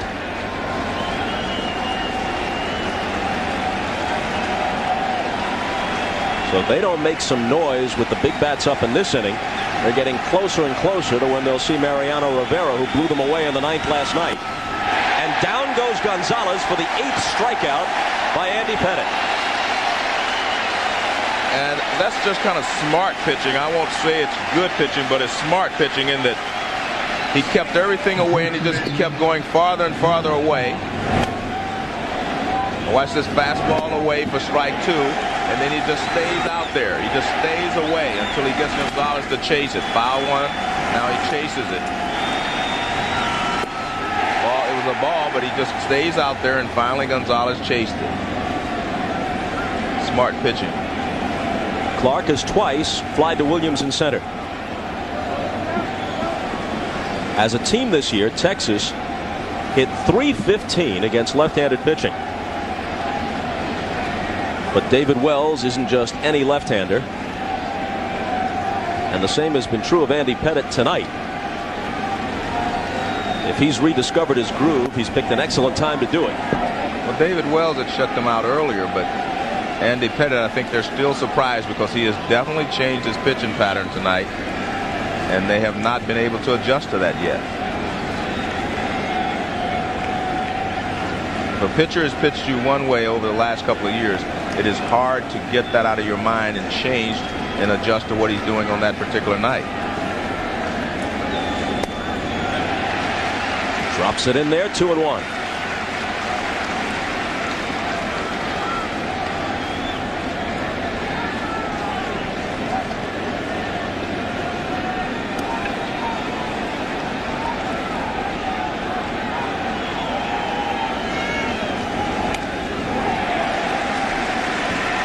Pettit comes back to even the count. 2 balls and 2 strikes.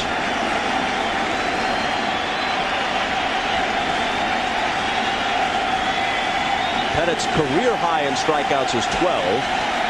His season high in 98 is 9. He has 8 through 6 1/3 tonight.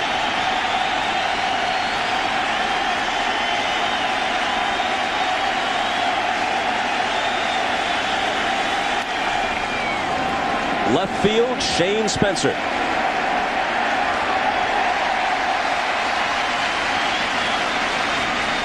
Two out in the Texas 7th. Well, you can't say enough about Andy Pettitte and the way he is pitching tonight. If you look at his last 7 starts, you would not expect him to be having this type of a night, especially against a very fine hitting team like the Texas Rangers. But Joe Torre had a lot of faith in him and started him.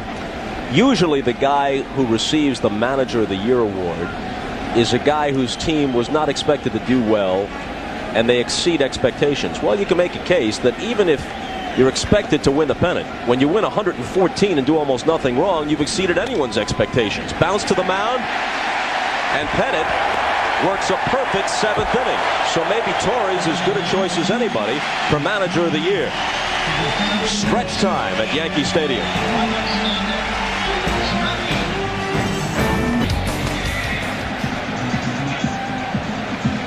Here's Andy Pettitte in the Yankee dugout being congratulated by Mel Stottlemyre, giving every indication that he's done, having thrown 7 brilliant innings. 1 run, 3 hits, 8 strikeouts, no walks. He threw 94 pitches. Nelson and Lloyd were up in the bullpen. It'll probably be Nelson in the 8th, hoping to get them to Rivera in the 9th. Meanwhile, Tim Crabtree comes out of the bullpen for Texas, throws that sinker that runs off the plate. Pretty good numbers, 6-1, ERA of 3.59.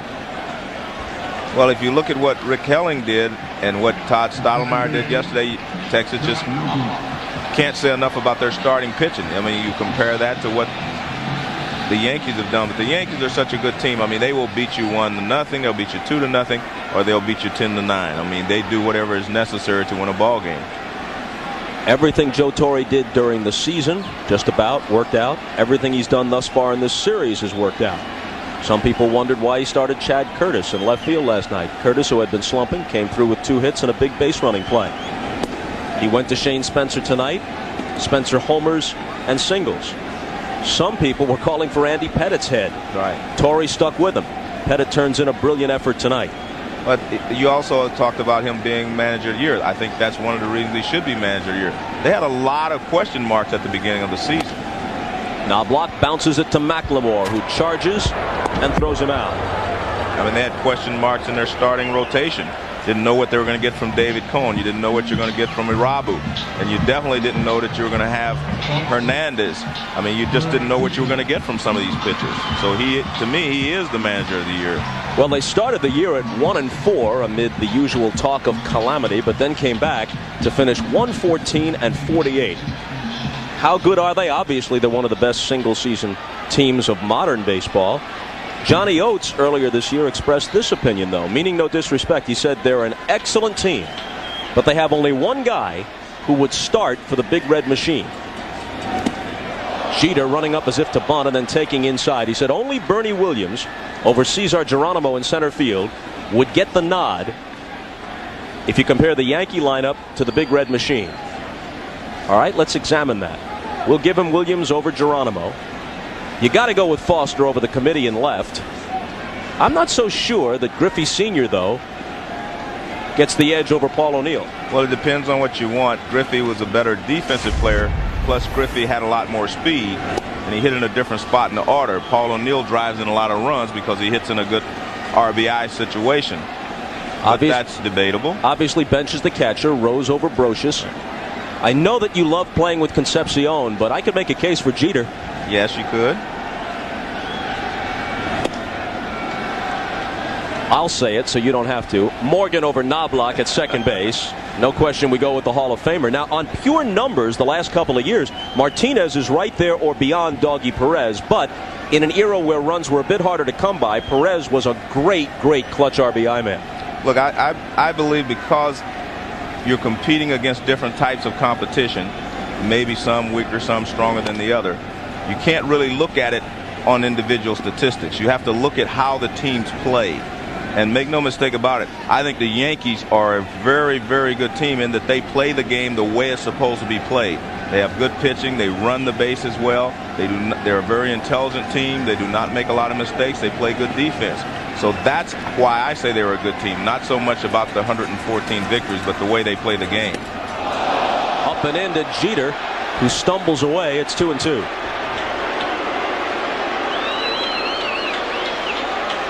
Well, as a fastball from Crabtree, you talked about how it runs in his sinker. This one is not really a sinker, but it still runs in on Jeter. And Jeter, like a lot of hitters, are always kind of diving in. See where he's going? His first move is toward the plate. And when that ball runs in, he has to lean back to get out of the way. Now the 2-2. A little nubber. And Jeter's bat hit it a second time, and he's out. Yes, he hit it out in fair territory. What a strange play. You'll see it on the replay, no doubt. As he broke out of the box, he hit it a second time. Well, he chops it, and he still has the bat in his hand, and as he brings the bat around to drop it with his right hand, the bat hits the ball. And it's definitely out in fair territory. See, he's out of the batter's box already when he does that. If you hit it while you're still in the batter's box, it's okay. But watch, see, he's out of the batter's box right there, and when he does that, it's interference. And in case you're wondering, you scored as a putout for the catcher, the fielder closest to the play. Here's O'Neill.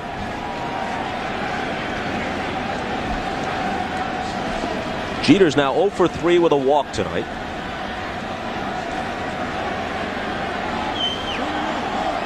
O'Neill at the plate. Had a double in the third. He's 1 for 3. 2 out of the 7th. 3-1 New York. They've out-hit the Rangers 8-3. Bob, there are a lot of things about the Yankee ball club that remind me a lot of, of the 1976 Reds. One is they really like each other. They get along so well. And that was one of the trademarks of our ball club. And I've always felt that the 76 Reds teams were the smartest ball club I've ever seen. We were not Phi Beta Kappas off the field, but on the field, I thought we were. I mean, they knew how to play the game. We'd go weeks without a guy making a mental mistake. And this ball club is similar. I mean, they play intelligent baseball. They know how to play. And each guy knows his role as far as helping to win a ball game or helping you win. And that's what's important. That's what makes a team, not a lot of individuals with a lot of high batting averages, etc. I mean, if you take the 5 best basketball players in their time, would they have been able to beat the Bill Russell Celtics? I don't think so. So it's not just about individual, numbers.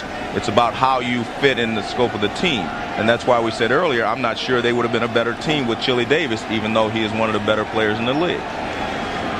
With 2 out and nobody on, Crabtree delivers the 2-2 to O'Neill. And strikes him out. Which leaves O'Neill, at least for a moment, hopping mad. No surprise there. Still 3-1 New York as we move to the 8th. With a 3-1 lead, the Yankees bring Jeff Nelson out of the bullpen to try to get them through the 8th and to Rivera in the 9th. Tomorrow's baseball. On ESPN at 4 Eastern Time, San Diego and the Astros. Padres lead at 1-0 as Brown outdueled Johnson in Game 1. The Cubs try to get even with Atlanta. The Braves won today 7-1 behind John Smoltz as they took the opener. We're back on the air Friday. Tomorrow night's Cubs-Braves game, by the way, is on Fox, and we're back on the air on NBC Friday night at 8 Eastern Time from Arlington with Game 3 of this series.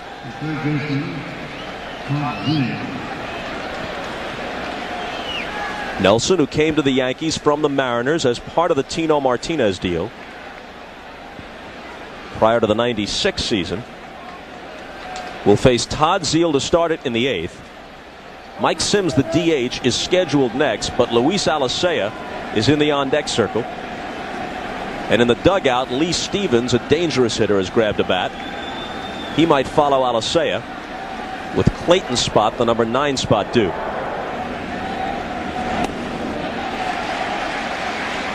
And Jeff Nelson is a very key component of that bullpen. When he is healthy, I mean, he's almost unhittable from the right side. Well, look at his delivery. If you're a right-handed hitter, the way he comes at you, it almost looks like he's going to throw it behind your back. Well, as the guys would say, he throws it out of the third baseman's shirt because he steps around that way, and that's where it appears to come from if you're the hitter. Zeal's 0 for 2.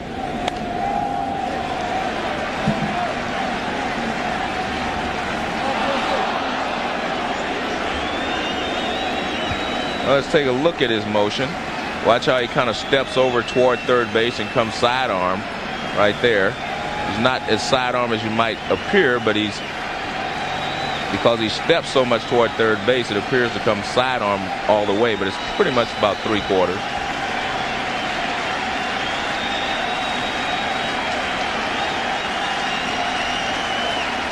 On 1 and 2, it swerves outside. The Yankees starters, Wells and Pettit, combined to allow 1 run in 15 innings of work. Wells went 8 and Rivera finished it for him to complete the shutout last night. Pettit goes 7, allows 1 run, and gives the ball to Nelson for the 8th. Zeal with a fly ball to left center field. Williams calling. 1 out.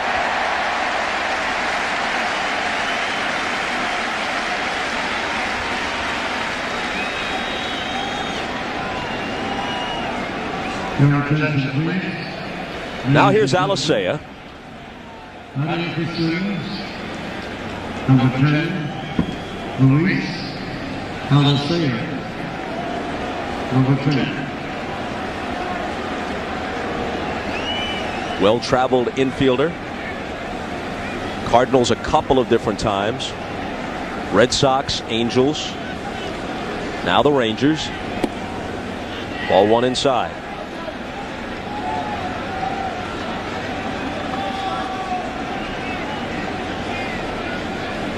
One of those guys you like to have on the ball club because he can run, he can play some infield positions. Popped up, Brocious into foul ground, has room.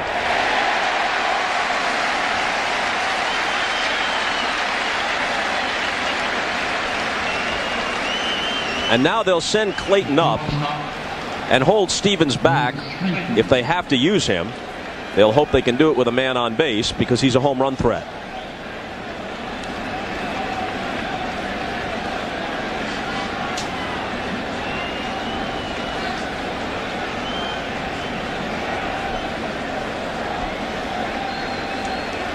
Calling Mr. Rivera.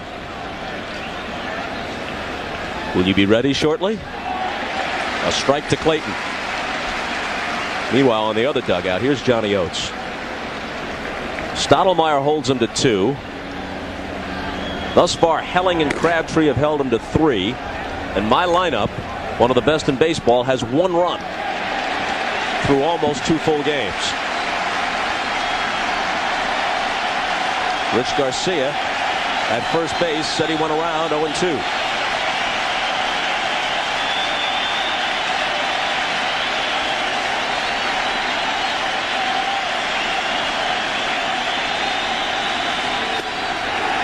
Outside.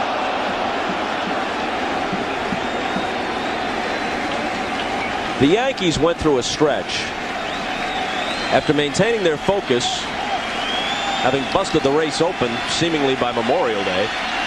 They did go through a stretch where they slumped a bit in August and September.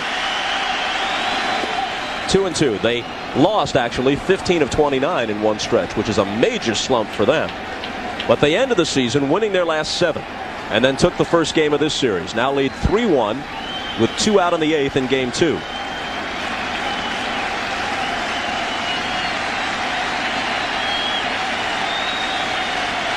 I think yesterday's win was really big because it kept them from thinking that, well, we've won all these games and we can still not get to the World Series. Hits softly into right. O'Neill trips and can't catch it. Clayton around first. It rained earlier today and into the early evening. The ground's still a little soft, and O'Neill's feet went out from under him. I'm not so sure he wasn't having trouble with the lights before that happened, Bob. Watch him. He's coming in. He ends up slipping. See, right about there, he starts to slip, and look at his face. He's ducking this. He's having trouble with the light right there, and then he starts to slip. And it's a combination. He does fall down. He slips on the wet turf, as you can see. But he was also looking down as if he was having problems with the lights.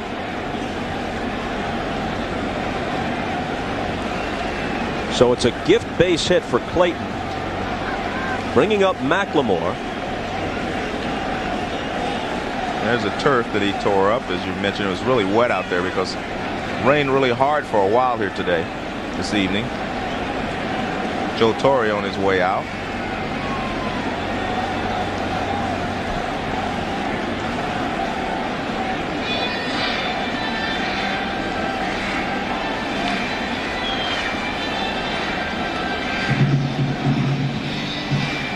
All the talk around New York about the perils of a short series.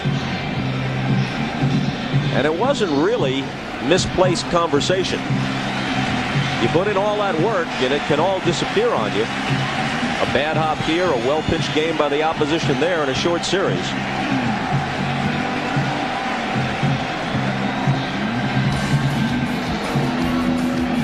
Looks like Graham Lloyd coming out of the bullpen. Nope, they're going to Rivera. They'll ask him to finish the 8th and then continue it through the 9th.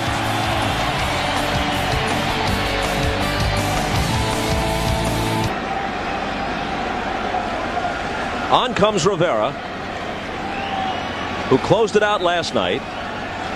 3-0 with an ERA of 1.91 for the season, 36 saves, 5 blown saves. McLemore, who's 0 for 3 on the night, faces him. Tying run at the plate. Strike 1. Before he only threw a fastball, he just tried to overpower. You see right there, he threw a little cut fastball, and he's been throwing a sinker and more sliders. He has been using more pitches before he just come in and overpower you. McLemore, a switch hitter, had 5 home runs this year, all of them left-handed.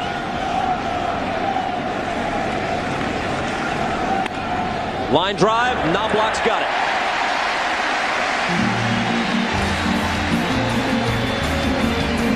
For the record, the Yankees were 102-1 when leading after 8. Tim Crabtree remains on the mound as we move to the bottom of the 8th. Bernie Williams leads it off, followed by Martinez.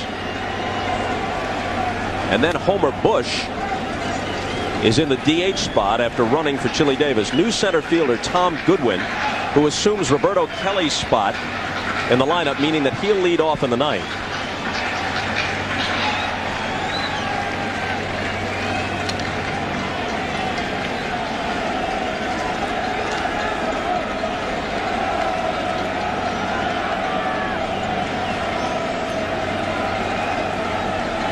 Bernie's 0 for 3 tonight. Hitless in the series in 6 at-bats. And Bernie is definitely having trouble with fastballs away from him tonight.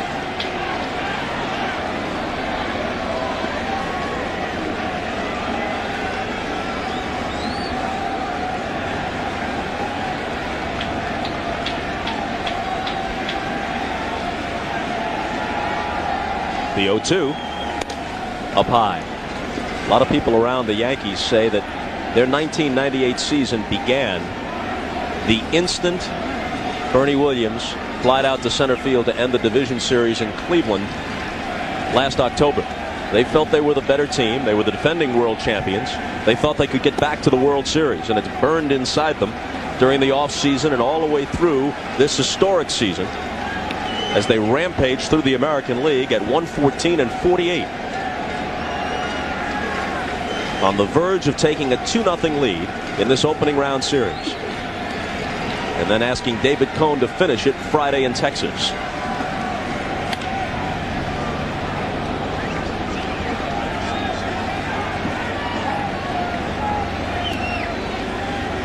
The 114 by the Yankees is amazing, but that 116 the Cubs had was in 152 games. They were 116 wins and only 36 losses. I mean, that's amazing. Some of the teams on that list, including the 06 Cubs and the 54 Indians, did not win the World Series. And as has been noted elsewhere, in this decade, in the 90s, never has the team with the best regular season record of the major leagues wound up winning the World Series that year.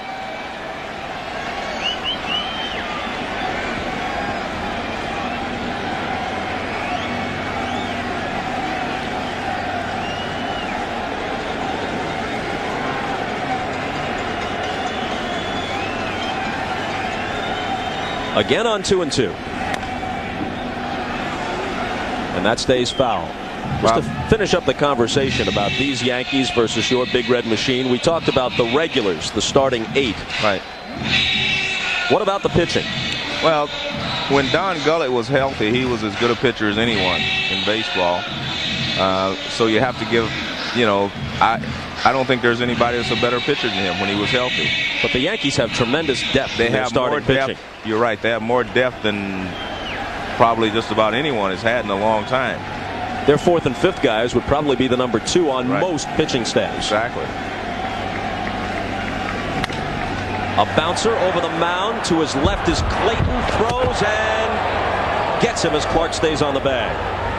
But I've always gone under the idea, Bob, that it doesn't matter if you have 5 20-game winners to get to 100 or 10 10-game winners. It's still 100. Nice play here by Royce Clayton. The ball, he has to back up, take it on the outfield grass, gets rid of it sidearm like, and Will Clark helps him out, stays right on the bag, and retires Bernie Williams.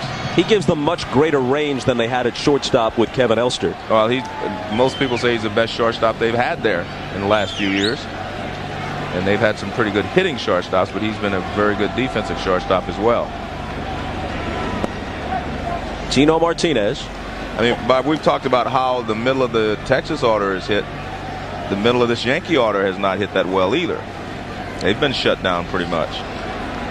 The bottom of the order did the damage tonight, such as it was, scoring only 3 runs on the solo homer by Spencer in the 2nd and the 2-run shot to the opposite field from Brocious in the 4th. Tim Raines moves into the on-deck circle. The DH slot next, technically occupied by Homer Bush. But the first 5 hitters tonight for the Yankees are 1 for 18 with a walk. They might win despite that. Well, that's another thing that points to how good a team they really are. I mean, they never let up. I mean, you go down the entire order and everyone can contribute.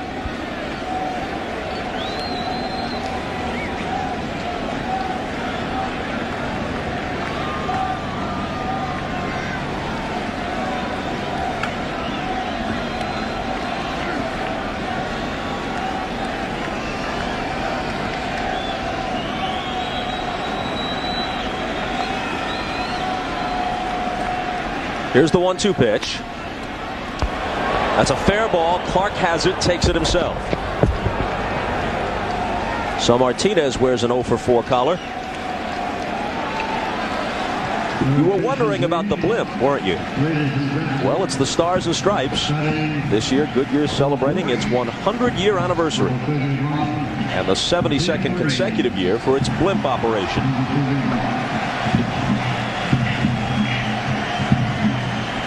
Nice hand for Raines, who hit .290 this year in limited duty, 5 home runs. And he knocked home 47, as you see.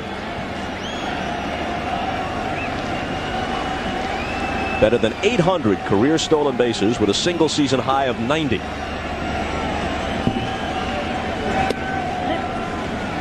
Now in his 20th year in the major leagues, he swiped 8 this season. Tim Raines has always been a good hitter. He likes the ball out over the plate.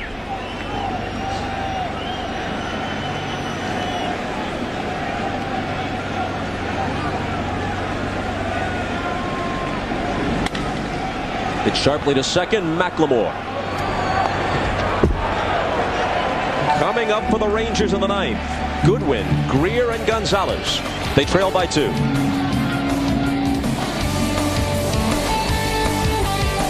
IBM. Are you ready for e-business? By Adidas and by Teledyne Waterpick.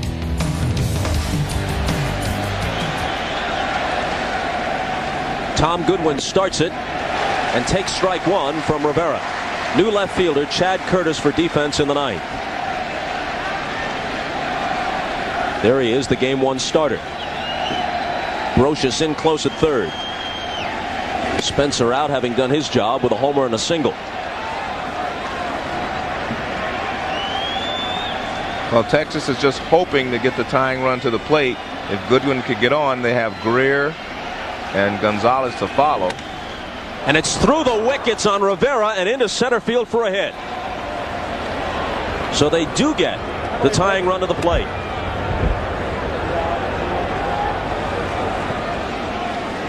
It's a fastball that a little sinker actually, and he hits it right back through the middle for a base hit. I mentioned Rivera is throwing a few sinkers as well as the cut fastball and also the straight fastball. He's been mixing up his pitches a lot more lately. That's why he doesn't strike out as many as he did in the past. Rusty Greer was 0 for 3 against Pettit. Now tries Rivera. Slow roller. Knobloch takes the play at first. Goodwin moves to second.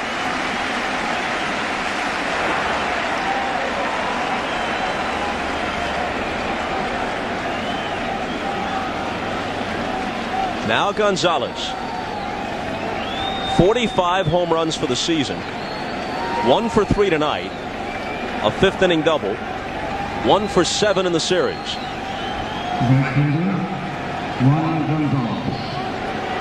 But he's always dangerous if you make a mistake in the strike zone. I'd like to see how they're attacking with the first couple of pitches. Rivera has such a good fastball. If he can get him to chase something out of the strike zone, he'd be better off. But he handles all the pitches in the strike zone. Lifetime against Rivera. Gonzalez is 4 for 15 with a home run. Hit sharply. Brocious has it.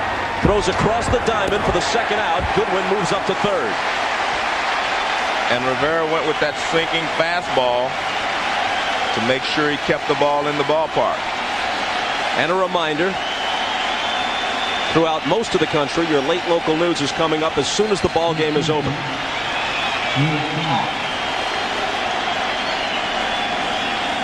Will Clark has flied out 3 times tonight. He hit 23 homers during the season.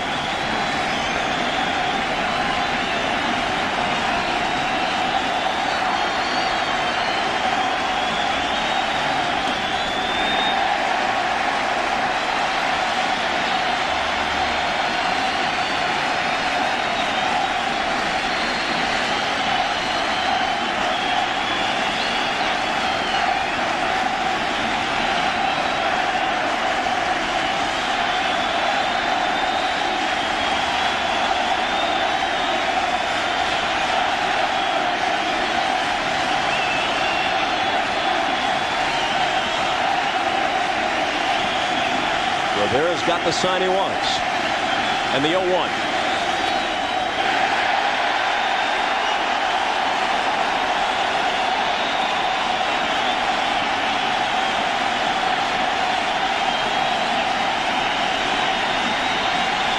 One thing, when you face Rivera, you do not have a lot of time to decide whether it's in the strike zone or not.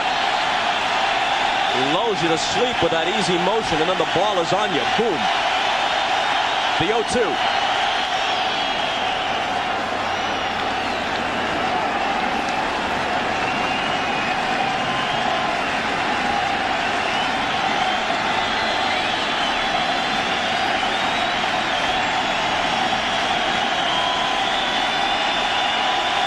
Once more. Pop back. No play.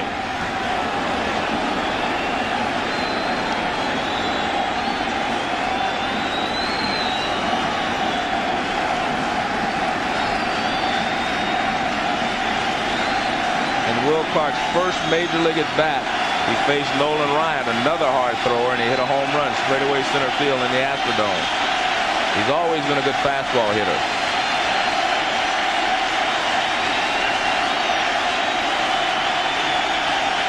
Another 0-2 pitch. Struck him out with high heat, and the Yankees take a 2-0 lead to Texas.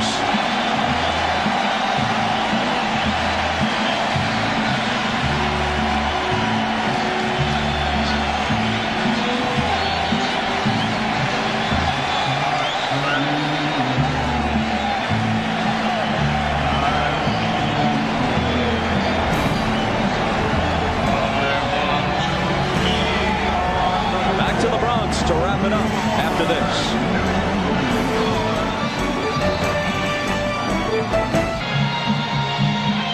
Well, the Yankees have won 9 in a row, 7 to close the season, 2 in this series. The Chevrolet player of the game is winning pitcher Andy Pettitte, and we go downstairs to Jim Gray, who's with Shane Spencer. Well, first, this little bit of business on Andy Pettitte. Show you his mastery, for the most part, over the Texas Rangers, working 7 innings, allowing only 3 hits. He was actually perfect through 4 innings. Nelson worked 2/3 of an inning in the 8th. Rivera got the last out in the 8th and finished up in the 9th. And now, as promised, Jim Gray. All right, thank you very much, Bob. I'm now here with Shane Spencer. They are chanting his name.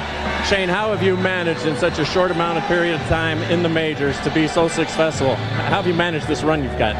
Well, I think it's just a lot of the pitchers don't know much about me, and they're coming after me and looking at our lineup, and really we don't have any weaknesses. And if hopefully if they're going to come after me, I got to take advantage of those pitches. What's it like for you to be an instant celebrity here in New York City with the Yankees?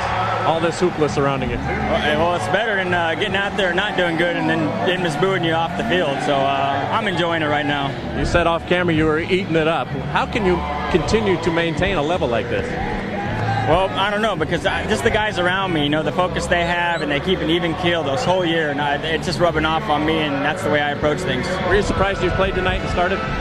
I wasn't surprised, but I didn't know until the lineup card was up, and that's the way I like to have it every day, so that way I'm prepared.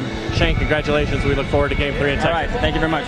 Back upstairs to you, Bob. All right, Jim, thanks a lot. Indisputable logic from Spencer. Being the hero, much better than screwing up and being booed off the field. Once again, the final score, the Yankees 3 and the Rangers 1. We'll see you again for Game 3 of the American League Division Series on Friday night at 8 Eastern, 5 Pacific from Texas. Coming up after your late local news, The Tonight Show with Jay Leno. Tonight, Jay welcomes Kirstie Alley of Veronica's Closet, Master Chef Emerald Lagasse, and rocker Liz Phair. That's tonight after your late local news. For Joe Morgan and Jim Gray, I'm Bob Costas. So long from Yankee Stadium.